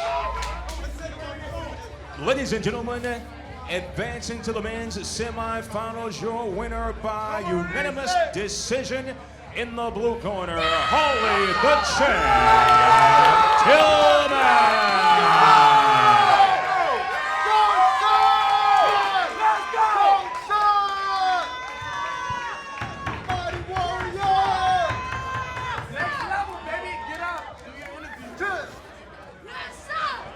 Congratulations. You and your opponent were both phenomenal fighters. How did you defend yourself against his hits? Well, he was going crazy, and I realized that I was actually doing better by pacing myself, and I was scoring a lot more.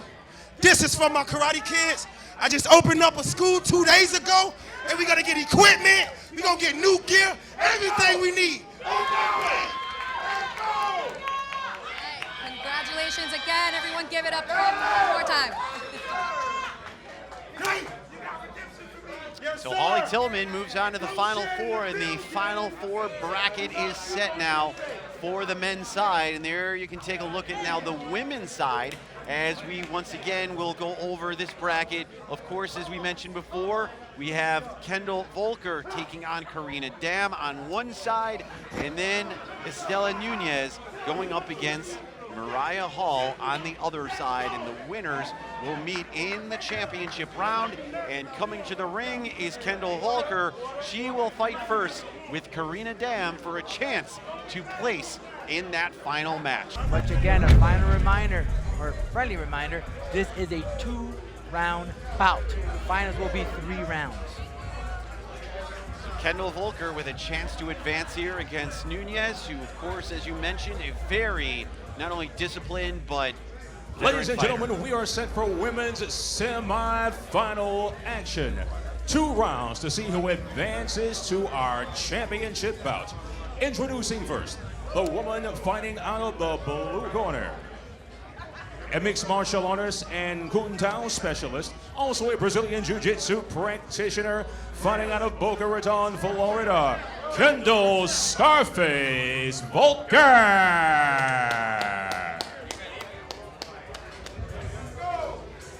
Her opponent awaits in the red corner, a world-class decorated professional MMA veteran and capoeira practitioner, fighting out of Miami, Florida by way of Brazil, Karina Barbie Dam.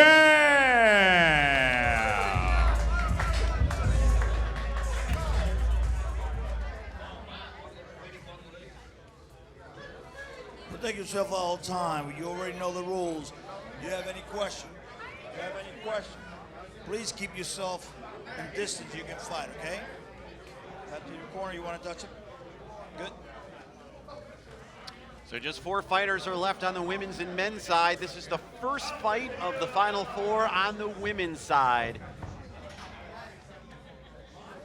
as Kendall Volker and Karina Dam going head-to-head here in this Final Four contest. And now it begins.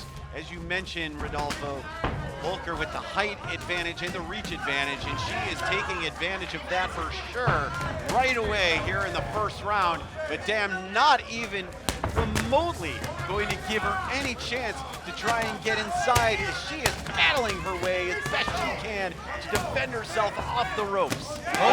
Volker with a big shot to the face on Dam. Volker came in like a savage, just annihilating Karina Dam. I think she studied her in that previous fight.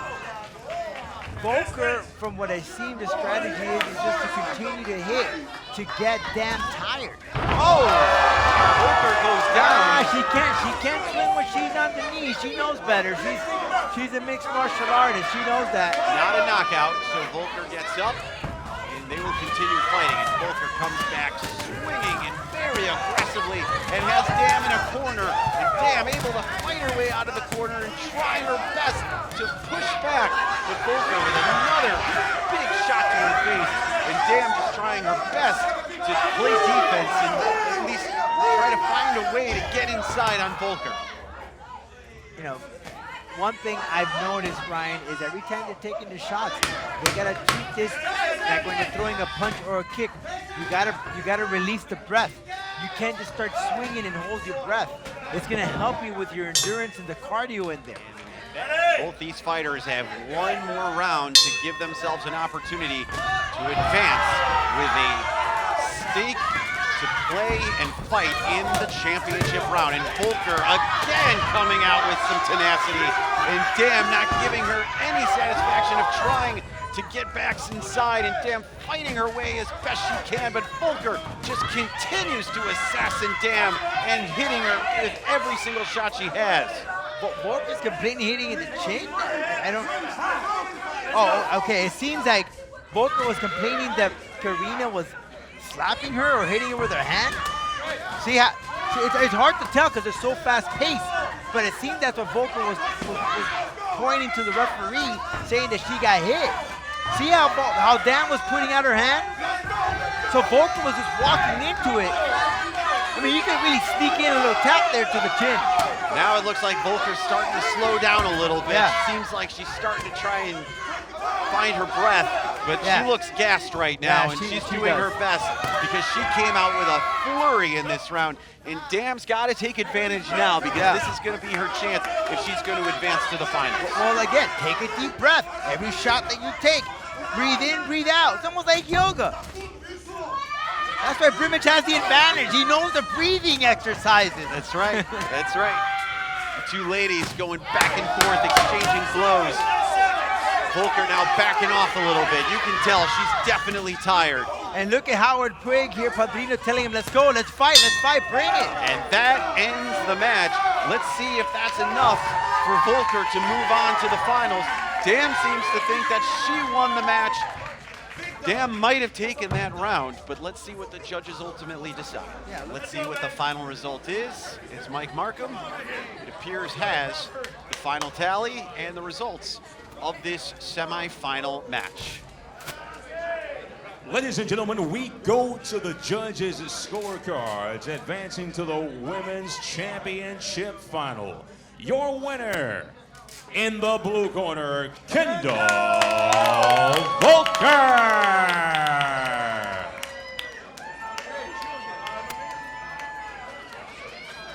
Kendall advances now to the finals. As we're about to get a word from Anna. We'll get a word from the winner. All right, here with our winner. This fight was very intense, two very experienced fighters. How did you feel out there, and what was the toughest part about this fight?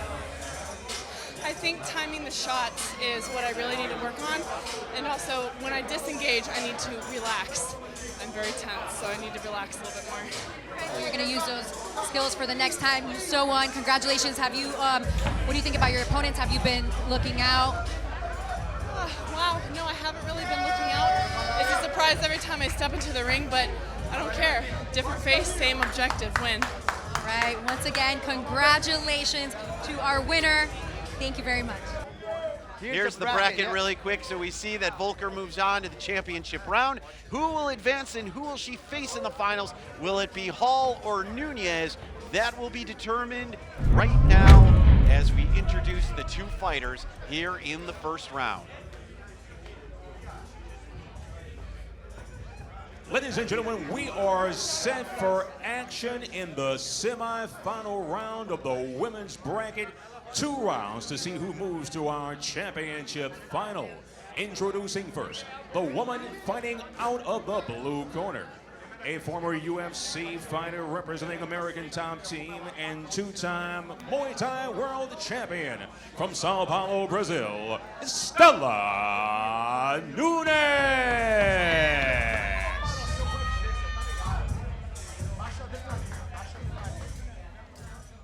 Her opponent fights out of the red corner, undefeated in her professional pillow fighting career. She fights out of Delray Beach, Florida. Welcome, Mariah Shuttle Launcher Hall.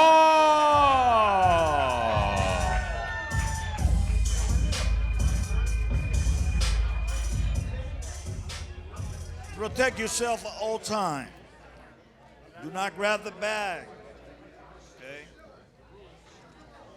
Keep your hand level to your face.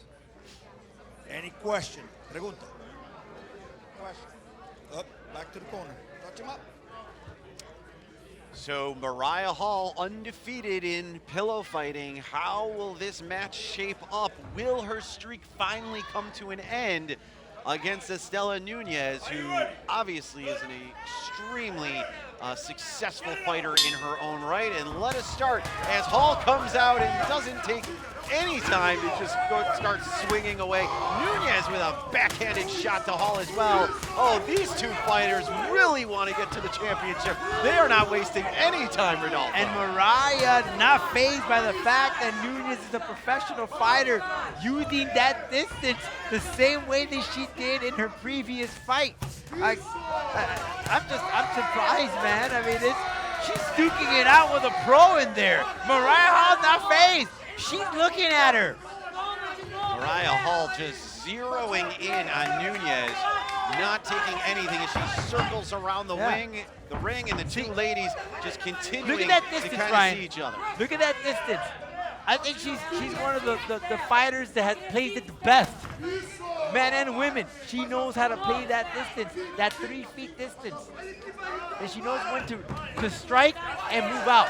Strike and move out. And then she got clocked there. Big shot to the back on Hall. Hall trying to come back, and Nunez continuing to throw strikes and throws a haymaker of a 360 backhand right at Hall. Hall now, a nice shot of her own, and Nunez coming right back to get tangled up for a moment. But now the two face to face and just going back and forth, throwing each other's colors at each other. Ryan, you have an opportunity, dude. If Mariah can do it going up within the fighter. Oh, wow. What a great finish to that fight. And the two ladies have a little bit of words with each other. Every single fight has been worthy of watching tonight, that's for sure. And this is the first event of 2022. I'm sure there's more shows have been lined up later on in the year. As Mariah and Nunez going at it. Nunez winding up. That shot like a softball pitcher. Hall not backing down at all, not intimidated in the least of what Nunez brings. She took that shot. Now, Ryan, how would you go? You go to work on Monday, say I beat up a UFC fighter, I beat up an MMA fighter, a pro one to be exact. Something to certainly pillow fights. Something to certainly wear a badge of honor for, as the two ladies going back and forth, but Hall gets smacked into the ropes after that shot by Nunez. Nunez backing off and trying to dodge those shots. Another thing that I haven't seen some of these fighters take advantages, except for Industria, I would say, use those ropes. You could bounce off of it, and get a little bit of extra force to come in with a shot. Nunez saying that she's getting hit in the face with an elbow or with her hand. Right, and that's where they tell you to keep that 3 feet distance, right? Because you don't want to use any of, like, Volker. And again, I would love to see the replay. It seems like he was hitting her with the hand, but in this situation here, where Hall was using her elbow. But see, it wasn't that Hall that was intentionally throwing an elbow. It was maybe she had her elbow up, and Nunez ran into it. The two ladies not backing down from each other. Hall continuing to try and get in on Nunez as best she can, but Nunez doing an excellent job of keeping a distance and getting those shots in when needed. by the way, now Hall complaining that Nunez is throwing some illegal shots, and that is the round. The two ladies come together and give each other fives, and now it is up to the judges to ultimately determine who will face Kendall Volker in the championship. And ironically, Karina Dabb is cornering Nunez. Ladies and gentlemen, we go to the judges' scorecards to see who moves to the women's $5,000 championship final. Your winner by split decision. In the blue corner, Estella Nunez. Well, there goes the undefeated streak for Hall. So it'll be Nunez and Volker in the championship. Things got very heated out there, but once again, you went for the kill. How are you feeling right now? Estou me sentindo muito bem. E eu tô pronta para a próxima. Eu quero levar os 5 mil. Já é meu. Eu sinto como se fosse meu já. I'm feeling really good. I'm ready to the next one, and I'm wanting to take the $5 grand. They just can't give it to me. It's already mine. All right, one step closer. Congratulations again. Thank you. For the women's side, Volker and Nunez meeting in the championship. Now they will compete for 3 1.5-minute rounds. We were used to seeing these ladies going at it toe-to-toe in 2 rounds. But since it is the finals, we're going to make it just a little bit difficult for you. We're going 3 rounds, $5,000 on the line. But now it's time to meet the men who are competing in the final 4. We go to our ring announcer, Mark, for the formal introduction. Ladies and gentlemen, another hard-hitting 2-round bout to see who advances towards our $5,000 prize. Introducing first, the man fighting out of the blue corner, a MMA specialist, a kickboxer, and grappler. He fights out of Tamarack, Florida. Welcome, Chocolate Thunder, Reggie Newsom.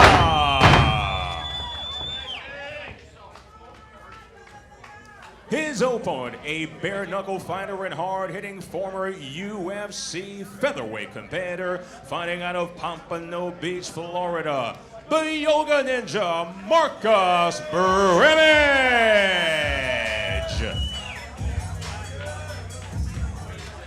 Gentlemen, obviously we don't have to go through any instructions. You guys have done this before. Okay, the only thing that I ask is that you keep your spacing proper. Okay, there's no parrying here, only in the front. Okay, let's try to keep it as clean as possible and let's have a good fight. So it is Brimage and Newsom for a chance to get to the championship. Rodolfo, I gotta ask, Brimage not having to be in the second round because he got a pass because of the forfeit, is that help him or hurt him in this fight? Yeah, we're about to find out, you know, because your body could get cold, especially since it's cold outside. You know, we're feeling this cool weather inside this PFC arena, but Marcus is a professional. He knows what it takes to warm up your body in tournaments. He's competed in other martial arts where they're tournament-based. So it might actually help him out. And remember, Newsom just came out of this bout with the Joker where it was a lot of emotions involved. So he's hot. He's ready. You know, that's the emotional part, the mental aspect of it does drain you a little bit. Brimage has to use his quickness to his advantage and obviously strike as much as he possibly can because he's going to have that quickness much better as far as how he's going to be able to attack much quicker than Newsom for sure. But Newsom, he's going to get those power shots in, that's for sure. And Marcus, from all the fighters I've seen here tonight, he's using the pillow as a shield to block Newsom's shot. We're seeing that right now. Brimage obviously feels the official taking issue with the way Brimage was holding the pillow. So we are back to action and Brimage coming in. There's the wrap there, how he grabs the pillow. Referee is correcting him to grab either all 3, 1, or 2 grips of the handle. But Brimage, you know, he's just too quick. Newsom can't catch him. He's too fast. Brimage coming back, and again, Newsom with the height advantage and weight advantage, but Brimage, of course, got to be quicker. Look at that. Faster, and he is using that as best he can in this fight. And there goes the first round. What an interesting matchup of two very different fighting styles. Reggie Newsom trying to advance here to the championship, but can he get by Marcus Bramage? And both fighters coming out strong here in the second and final round, both realizing what is at stake and what is on the line, the $5,000 grand prize. Of course, one of them will only be able to advance to the championship round, and neither one of these fighters is giving way as they are just slaughtering each other with haymakers and slobber knockers. And look how Brimage puts up his left hand there to block precisely well. He doesn't even do it as a boxer or an MMA. He does more like a slant. See how he does like a slant? Very different from other fighters that we've seen here. And it's so nice. He blocks it and turns around with a 360-degree move. Newsom getting some shots in over the head. Of course, Newsom using that height advantage the best he can, but Bramage not allowing him to try and get in there as fast he can. He is trying to move out of the way or block those shots, knowing he is the speed to his advantage. And a nice spin move by Bramage, trying to get inside on Newsom. As Newsom puzzled, Brimage is just too quick. He's too fast. He thinks quick on his feet. Look how he, again, I love the way that Brimage is using the left arm to cover himself. He's using it in a very different position. Counting down the final seconds here in the second round. Oh, he got clocked at 360. More points added. That one nearly nipped him. And there it is, the end of the match between two very, very different but amazing fighters.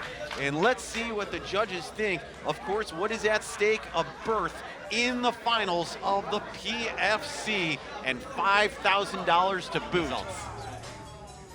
Ladies and gentlemen, it's time to see which man advances to the $5,000 championship final. We go to the judges' scorecards. Your winner by split decision. In the red corner, Marcus Bramage.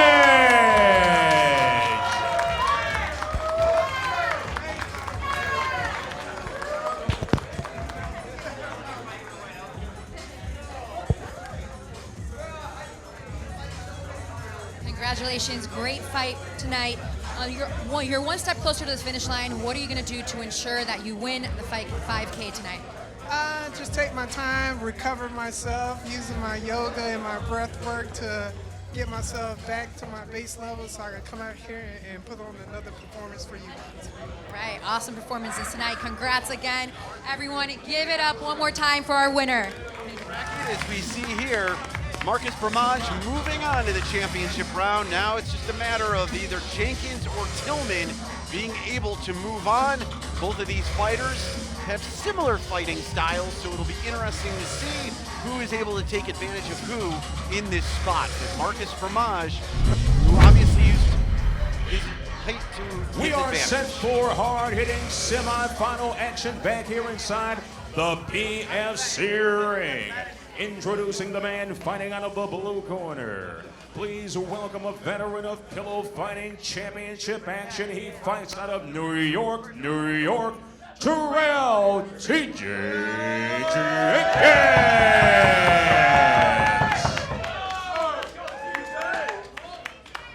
His opponent fights out of the red corner, one of the most feared men on the pillow fighting circuit. He fights out of Cutler Bay, Florida, Holy the Champ Tillman.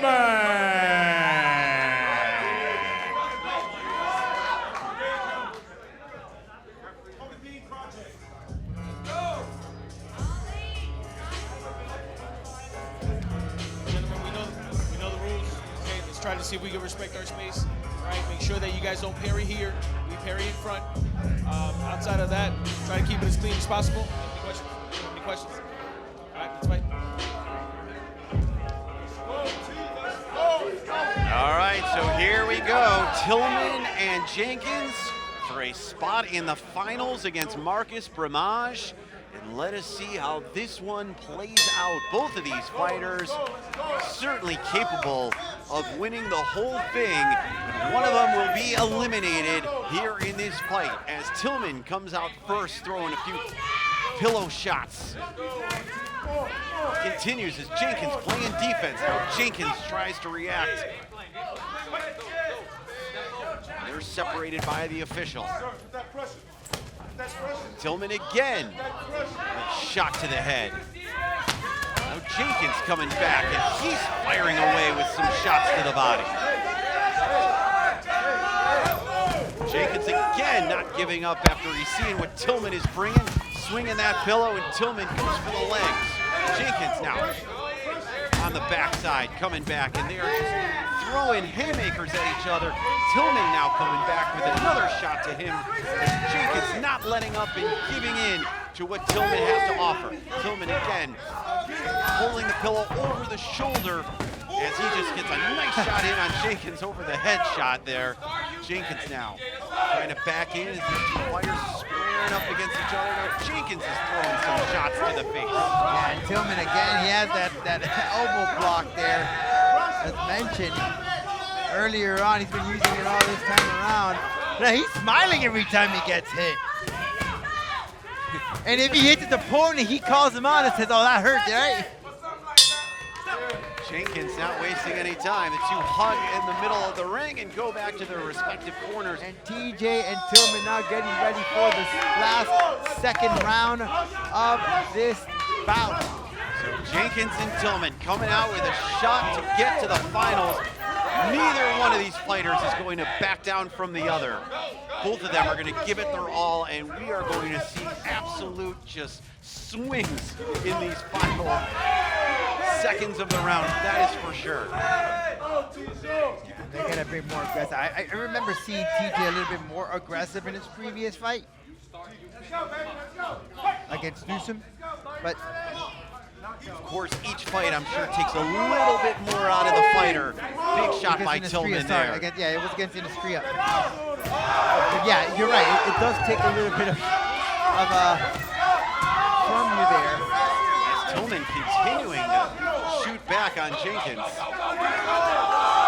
TJ calculating when to strike, but Tillman calling him out. Okay, so that could work towards your advantage and not when you kind of call him out. It's a mental game, but be consistent. You only have a minute and a half per round. You have to impress the judges.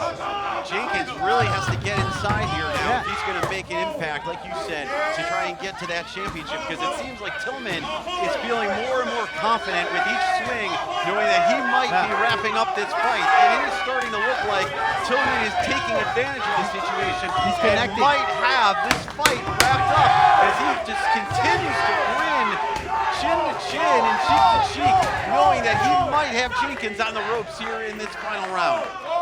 And that is it.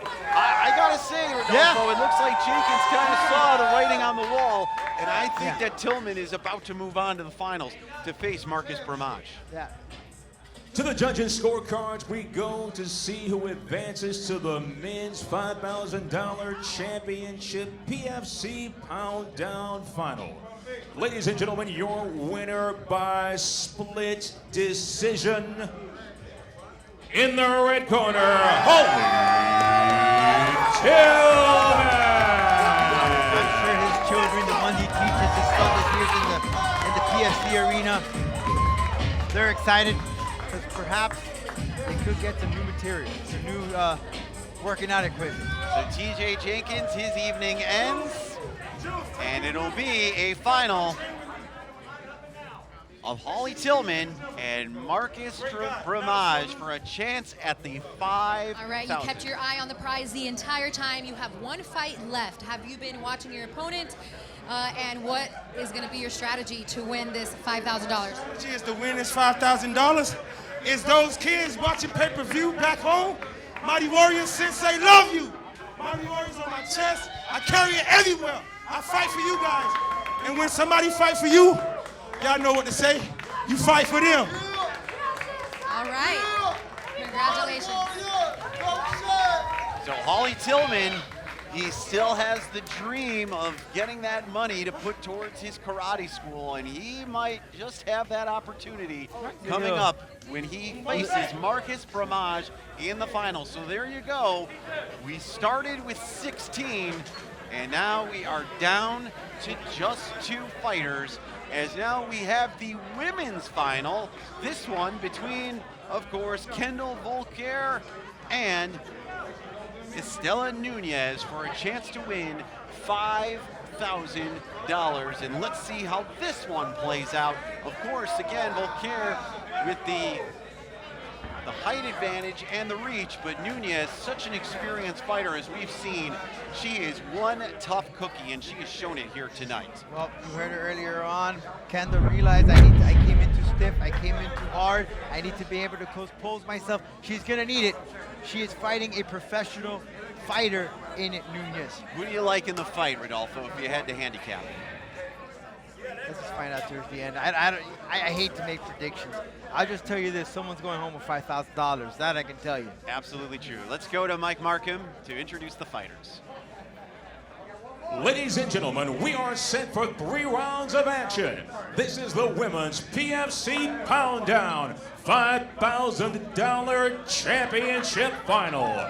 Introducing first, the woman fighting out of the blue corner. She is a mixed martial artist, a Kung Tao specialist, and a Brazilian Jiu-Jitsu practitioner. She fights out of Boca Raton, Florida. Welcome, Kendall Scarface Volker.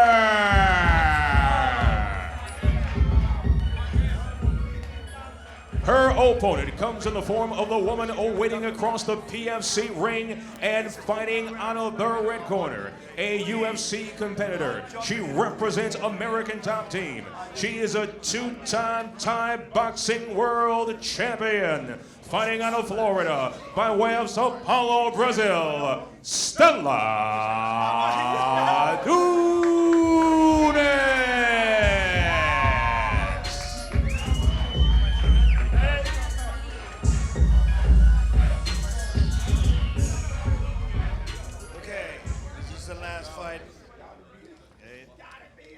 The rules. Please protect yourself at all time. Maintain the hand down. If you put it up, I'm gonna stop the fight. I'm gonna take a point away from you. This is the last chance. Don't do this. Don't do that. Keep it over here. Do not grab the bag. Any question? Any question? Back to your corners. All right, the final match has approached. Let us see who will take home the grand prize of $5,000 between Kendall Volker and Estella Nunez.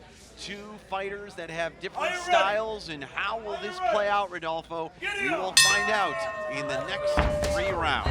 Kendall cannot come in swinging. She has to be composed. She learned from that semifinals. She has to keep it cool. Nunez is like a fear. She's like a bull. She's like a pit bull. She's gonna keep swinging. She's a fighter, for goodness sake. Kendall's giving it back. Don't want to do that. Nunez pushing off, so the officials obviously separating the 2 ladies.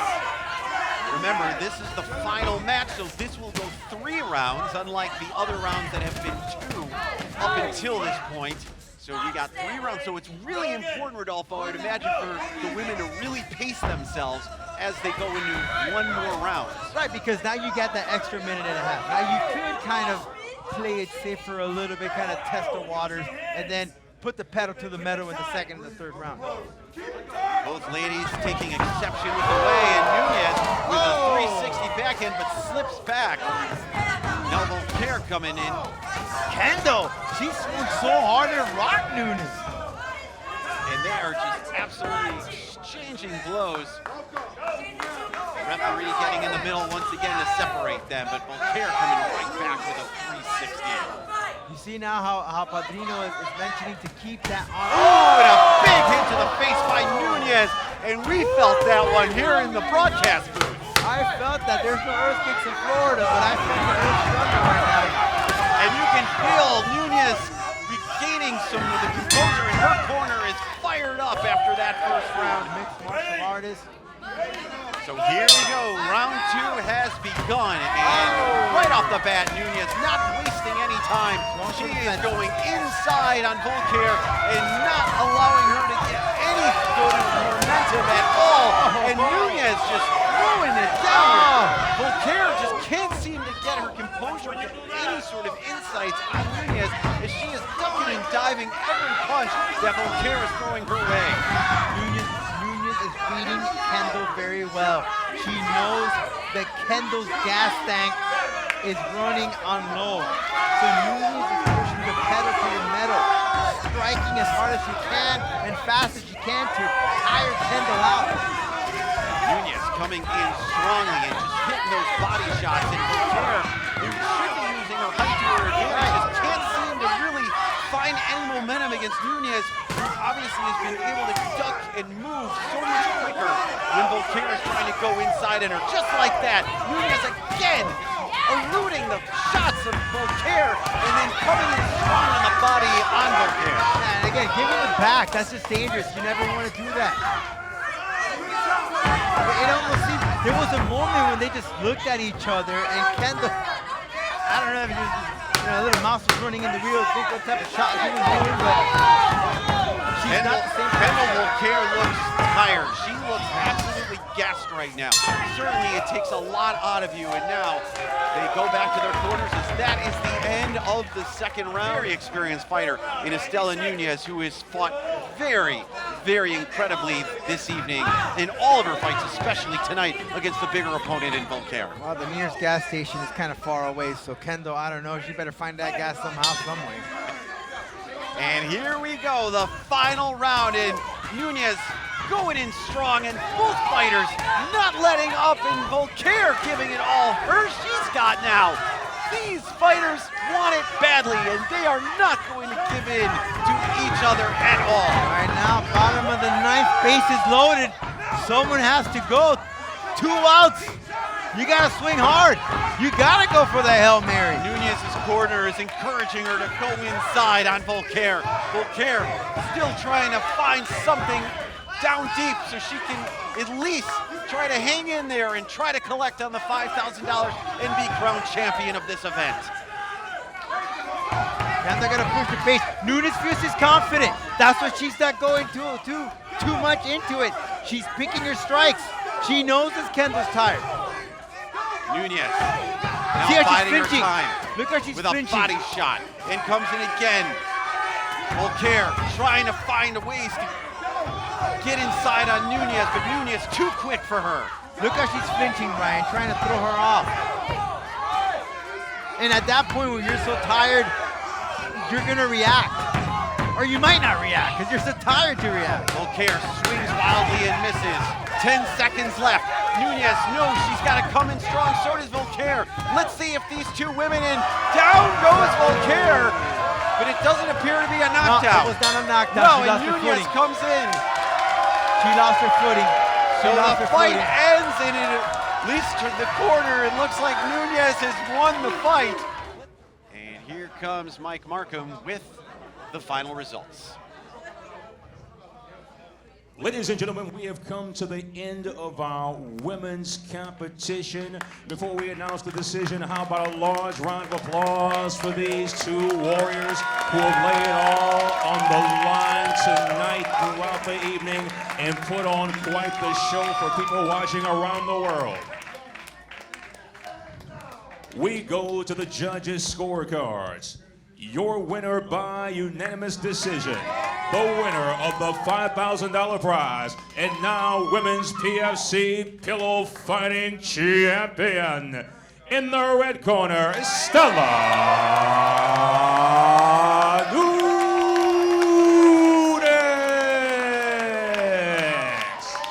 That Goku Dragon Ball Z celebration. I'll be doing an all-you kit right now if I want $5,000. So Estella Nunez is your champion of the Pillow Fighting Championships, and she is walking out of here $5,000 richer, Rodolfo. What a great performance. Let's go up to Anna. She has an interview with the winner and champion, Estella Nunez. Congratulations, Estella. You made it to the end. You won the coveted $5,000 cash prize. How do you feel right now?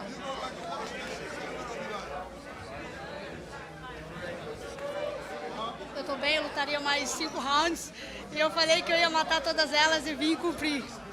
I'm really good. I could fight 5 more rounds, and I said that I was going to kill everybody, and I did it.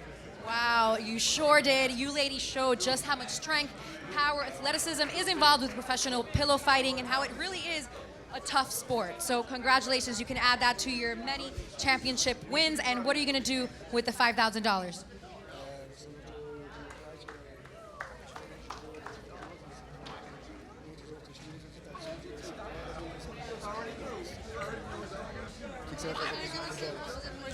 Dessa vez eu vou dar presente pra minha mãe e eu vou manter meu cinturão. I still not sure what I'm going to do with the 5,000. Probably I'm going to give a gift to my mom, and I'm pretty sure that I'm going to keep my belt forever. Congratulations. Once again, everyone give it up for Estella, the champion of the women's division. Thank you so much, you guys. Thank you. Of course. We now have the final match on the men's side. Who will be crowned champion of the men and take home the $5,000? It will be between Marcus Bramage or Holly Tillman. Which one of these men will ultimately take home the grand prize?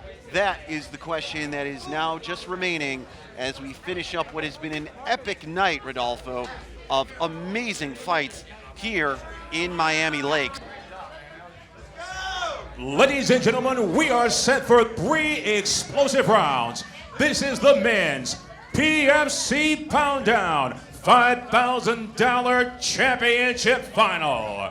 Introducing first, the man fighting out of the blue corner. He is respected throughout the world of combat sports. He is a former UFC featherweight competitor and a skillfully dangerous bare knuckle technician. Fighting out of Pompano Beach, Florida, Marcus the Yoga Ninja Bramage.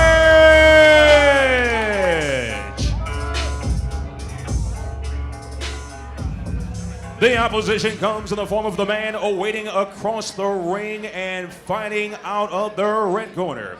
An explosive and dangerous world-class pillow fighting pugilist, he is schooled in the ancient disciplines of Kung Fu, while also fighting with a unique combative style known as Mind Your Business.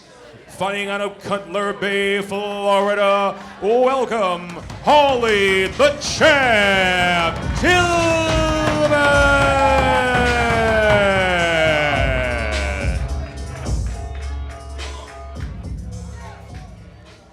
Gentlemen, first of all, congratulations for reaching the finals. Same thing as last time. Okay. Do you have any questions? Do you have any questions? Let's try to maintain distance. Remember about the parry. Okay, we got to be up here, not near our face. All right. Let's go. Ryan, I just want to leak out here the information. Why do I have Tillman the advantage? He is a master in nunchucks. If now only you laugh. If only we could use nunchucks. You laugh, but that aspect could be used here with the pillow fighting. Ooh, and a big shot to the head of Bramage. Tillman coming out hot and heavy already, and yes, you make a great point using those kind of skill sets. Right. And another shot on Bramage, and as Tillman thing, has that height advantage. Another thing, you saw him kind of nod when Mark announced where he's from. He's from Liberty City. Yep. So make that statement point. I'm sure he'll be happy that we are saying that he's representing Liberty City, not an actual city in South Florida. It's more like an area known as Liberty City. A tough area in very Miami. tough area, but that's who he represents, and he's proud of it. Absolutely. Bramage trying to come back here and trying to land some body shots as well. The two men just going toe-to-toe, throwing down haymakers on each other. Bramage working on that body. Tillman trying to get him in the head. Yeah, and then from Marcus working the body, as you mentioned, Ryan, which we didn't quite see that in his previous fights as he fought bigger men as Tillman here, but not moving a lot. He understands. Marcus is a smart guy. You know, he's going to study the opponent and see how he knows that Tillman is going to be there for him all day. So he's coming right at him. He's playing the same game that he played. And I think the big advantage that Bramage has to take advantage of is tiring out Tillman here in these 3 rounds. Bramage definitely has to use his stamina to his advantage to outlast Tillman in this fight. And the first round ends doing it. We're doing it. I wouldn't do it if I were him, because it's like, 40-something degrees outside, but knock yourself out. And Bramage coming right at him in the second round. And here comes Tillman. He's swinging away as well. Both of these fighters just going at it, not letting up on each other at all. Bramage, though, continuing the barrage of fighting and barrage of shots that he's throwing with the pillow. Again, his biggest advantage is going to be to try and tire out Tillman as best he can. Tillman, of course, trying to fight for his school, $5,000 that he wants to put towards equipment for his kids, for his karate school. Bramage is not going to have any of that as well. He's probably wanting to use the money for his yoga studio or anywhere where he teaches yoga. Maybe for some new mats, you never know. Yeah, why not? Bramage continuing with the body shots, but Tillman unhappy for some reason about what he's complaining about, I'm not sure. Yeah, there's no reason for him to stop that. Keep the action going. Bramage now with a nice 360 and a body shot there. And another shot on Tillman. Bramage is continuing to assault him at all costs. That shot of that pillow was louder than thunder here in South Florida in the summer, I'll tell you that much. Bramage is in unbelievable shape. His footing there. And he just lost his footing, and now he goes back to his corner. That was not a knockdown. But Bramage in just tremendous shape. Obviously looking to outlast Tillman as best he can. Tillman has looked like he's getting a little tired right now, breathing a little more heavy than he has in the past, and that is the end of the second round. Yeah, Tillman is not moving. He's not even shooting anything. All he does is has his hand up and looks at perimeter. Crown the PFC champion and $5,000 at stake. And Bramage already coming out once again, and they get tangled up. I don't know about tangled up. He got stuck on his shoulder. Now that might have been a technique to kind of slow the pace of Marcus to throw him off, but Marcus is not slowing down. He knows what's at stake. $5,000 on the line, less than a minute and a half to go. This is the finals. These boys are going at it toe to toe, like two bulls going at it. Tillman trying to find something deep down here in the tank to see if he can pull something out. Bramage is saying, not so fast, I'm still going to continue to come at you. He tried to smash him with the pillow, but it got stuck. He couldn't get the full pillow out. Bramage blocking the blows by Tillman and going low as well. Tillman trying to defend himself on top, doing his usual move of over-the-top shots on Bramage, trying to use the height to his advantage. I don't know why Tillman shrugged. I don't know what he was shrugging. I don't know if he was showboating. He needs to move. He needs to connect. He needs to cut the corner of Marcus if he wants to win this thing and take those $5,000 to his karate school. Bramage continue to come at him as the officials breaking him up. Tillman and Bramage in the center of the ring. Precious seconds remain to determine who will ultimately take home the prize. Here are the final 10 seconds. Let's see how these fighters come down to the wire to see how they finish strong. Bramage is not giving up, and that is the end. There it is. And Marcus Bramage holding his hand up, thinking he has won this fight. Tillman goes to his corner, also feeling the same way. Let's go to Mike Markham with the final results and who our champion is. Ladies and gentlemen, before we announce the decision, one more large and appreciative round of applause for these two world-class warriors.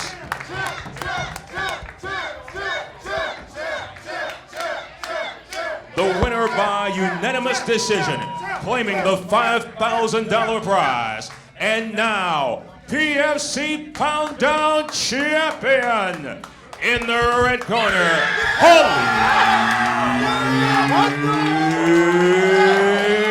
Tillman! You know, this would be the perfect ending to Cobra Kai. You know, I mean, listen, I can sit here, watch a replay. I don't know what the judges saw. You never want to leave it to the judges, but I will tell you, it makes a nice story at the end of the day. Well, that certainly was a shocker. I'm going to be honest. I did not see that coming. But congratulations to Holly Tillman, who fought his guts out. And now you can see how emotional he is. $5,000 to go towards his karate school, towards his children that he teaches. This is actually a wonderful, feel-good story, Rodolfo. Congratulations, you did it. What was your motivation when you were out? My kids. Alhamdulillah. What was going through your mind while you were fighting? My kids. You You did it all for the kids. You got till the end. Congratulations. Thank you so much. Love you guys. And I'm going to be a champion for this sport for a long time. Thank you. So Holly Tillman is your new PFC championship champion. Unbelievable. What an amazing night of fighting, and he is the recipient of the $5,000 prize. As he said, he's going to put that towards his karate school. He had talked to me before the fight, before all the fights for that matter, when I chatted with him when he was warming up tonight. And he said, I'm going to bring home that $5,000, Rodolfo. And he made a promise, and he delivered on that promise tonight. If I'm one of his students, he is a role model, giving $5,000 to the gym. And big shout out there for our gentlemen of PFC, Mr. Raul Avellino and Steve Williams, who are at center of the ring, bestowing that $5,000 check and that beautiful gold belt. Ryan, it has been an exciting night here this evening, the first one on Fight PFC. If you're not watching, tell your friends to do so. I'm sure you can see the on-demand and invite them to watch this stuff, because these pillows were not made for sleeping. They certainly were not made for sleeping, that is for sure. What a night here in Miami Lakes, where the Pound Down really lived up to its billing here in PFC 2. What an incredible night for both, of course, Holly Tillman and Estella Nunez. It has been incredible to watch, and now we have two worthy champions who are now title holders of the belts and $5,000 richer because of the great fights that we saw here tonight. Rodolfo, what an incredible night we got to see of not just these two fighters, but of all the fights that we got to see. A little bit of everything that was kind of mixed in with all of these great fights, and it's just a little bit of a sample, in my opinion, of what we're going to see down the line for future PFC fights. This is just getting bigger. You have mixed martial artists, kung fu practitioners. The list goes on. And if you would like to participate, if you would like to compete, then make sure that you visit our website or the socials to find out how to be a part of PFC, as you can follow us on the socials there or the website. Coming up, I'm here with the two champions of the PFC Pillow Fight Championship. This is incredible. This is a moment you've been waiting for. It's been a long night, but it's been well worth it. Talk about, the emotions that are going through your head right now. Man, I'm just so stoked, man. I've been getting messages all day, bring this back to the crib, bring this back to the hood. It's a lot of people where I come from really don't get to win too much. But I'm a good beacon of that, and I can show you guys something good come out the ghetto. That's right, you definitely brought it back. And now tell us some of the skills. You're a professional fighter for a long time. What are some of the skills that you used in professional pillow fighting? Because some people don't know that, everything that goes into this sport. Well, basically, I'm a master of a few styles of weapons. Of course, Kung Fu and Jiu-Jitsu, I'm a black belt. I train under Mario Sperry, which is a legend. He's from Brazil. And I train under Twin Dragon, and I'm fighting out of the goat shed. So this is how I won. These right here with the technique. Hold on 1 second.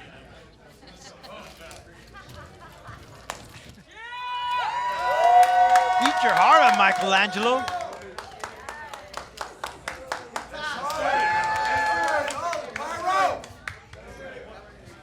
That is awesome. And how are you going to celebrate your win tonight? I just want to say shout out to my best friend, Shamika. I love you so much. Trouble, I love you. Ronnie, of course, my goddess. My son, without my son right here, I lost a son basically close to this day. So I know my son in heaven smiling down on me. Thank you guys so much. He sure is. Congratulations again. Thank you for being here.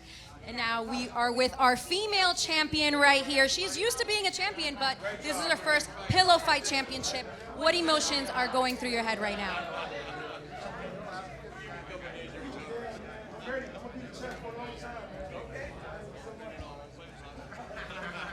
Estou muito feliz e é novo para mim, mas eu sinto como se eu estivesse lutando MMA. Eu tenho vontade dessa luta. it's a new sport to me, but I'm really happy with the win, with the belt, with the money. And I feel just like I came here just the same time I go into the MMA. I came here to win, and I took it very serious. All right, well, congratulations again to both of our winners, and keep following PFC for upcoming fights at fightpfc.com.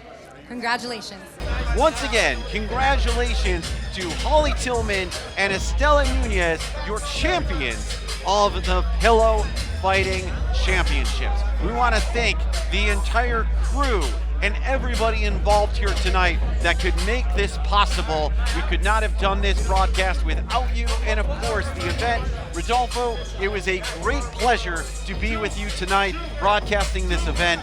Looking forward to working with you again down the line. Absolutely looking forward to it myself. And again, this is just the beginning. Tell your friends, tell your grandma, your aunt, whoever you gotta say. And listen, I gotta give a shout out to Tillman who won. He says, I love the kids. That's a word from Trick Daddy from this area here. Trick love the kids. Good stuff for you, man. You're a good role model. And Nunez, you're gonna proudly represent that title. Ryan, it's been a phenomenal night, man. For Anna and Rodolfo, I am Ryan Lieber. We appreciate you guys joining us, everybody. Thanks so much, and we'll talk to you next time at the PFC Championships.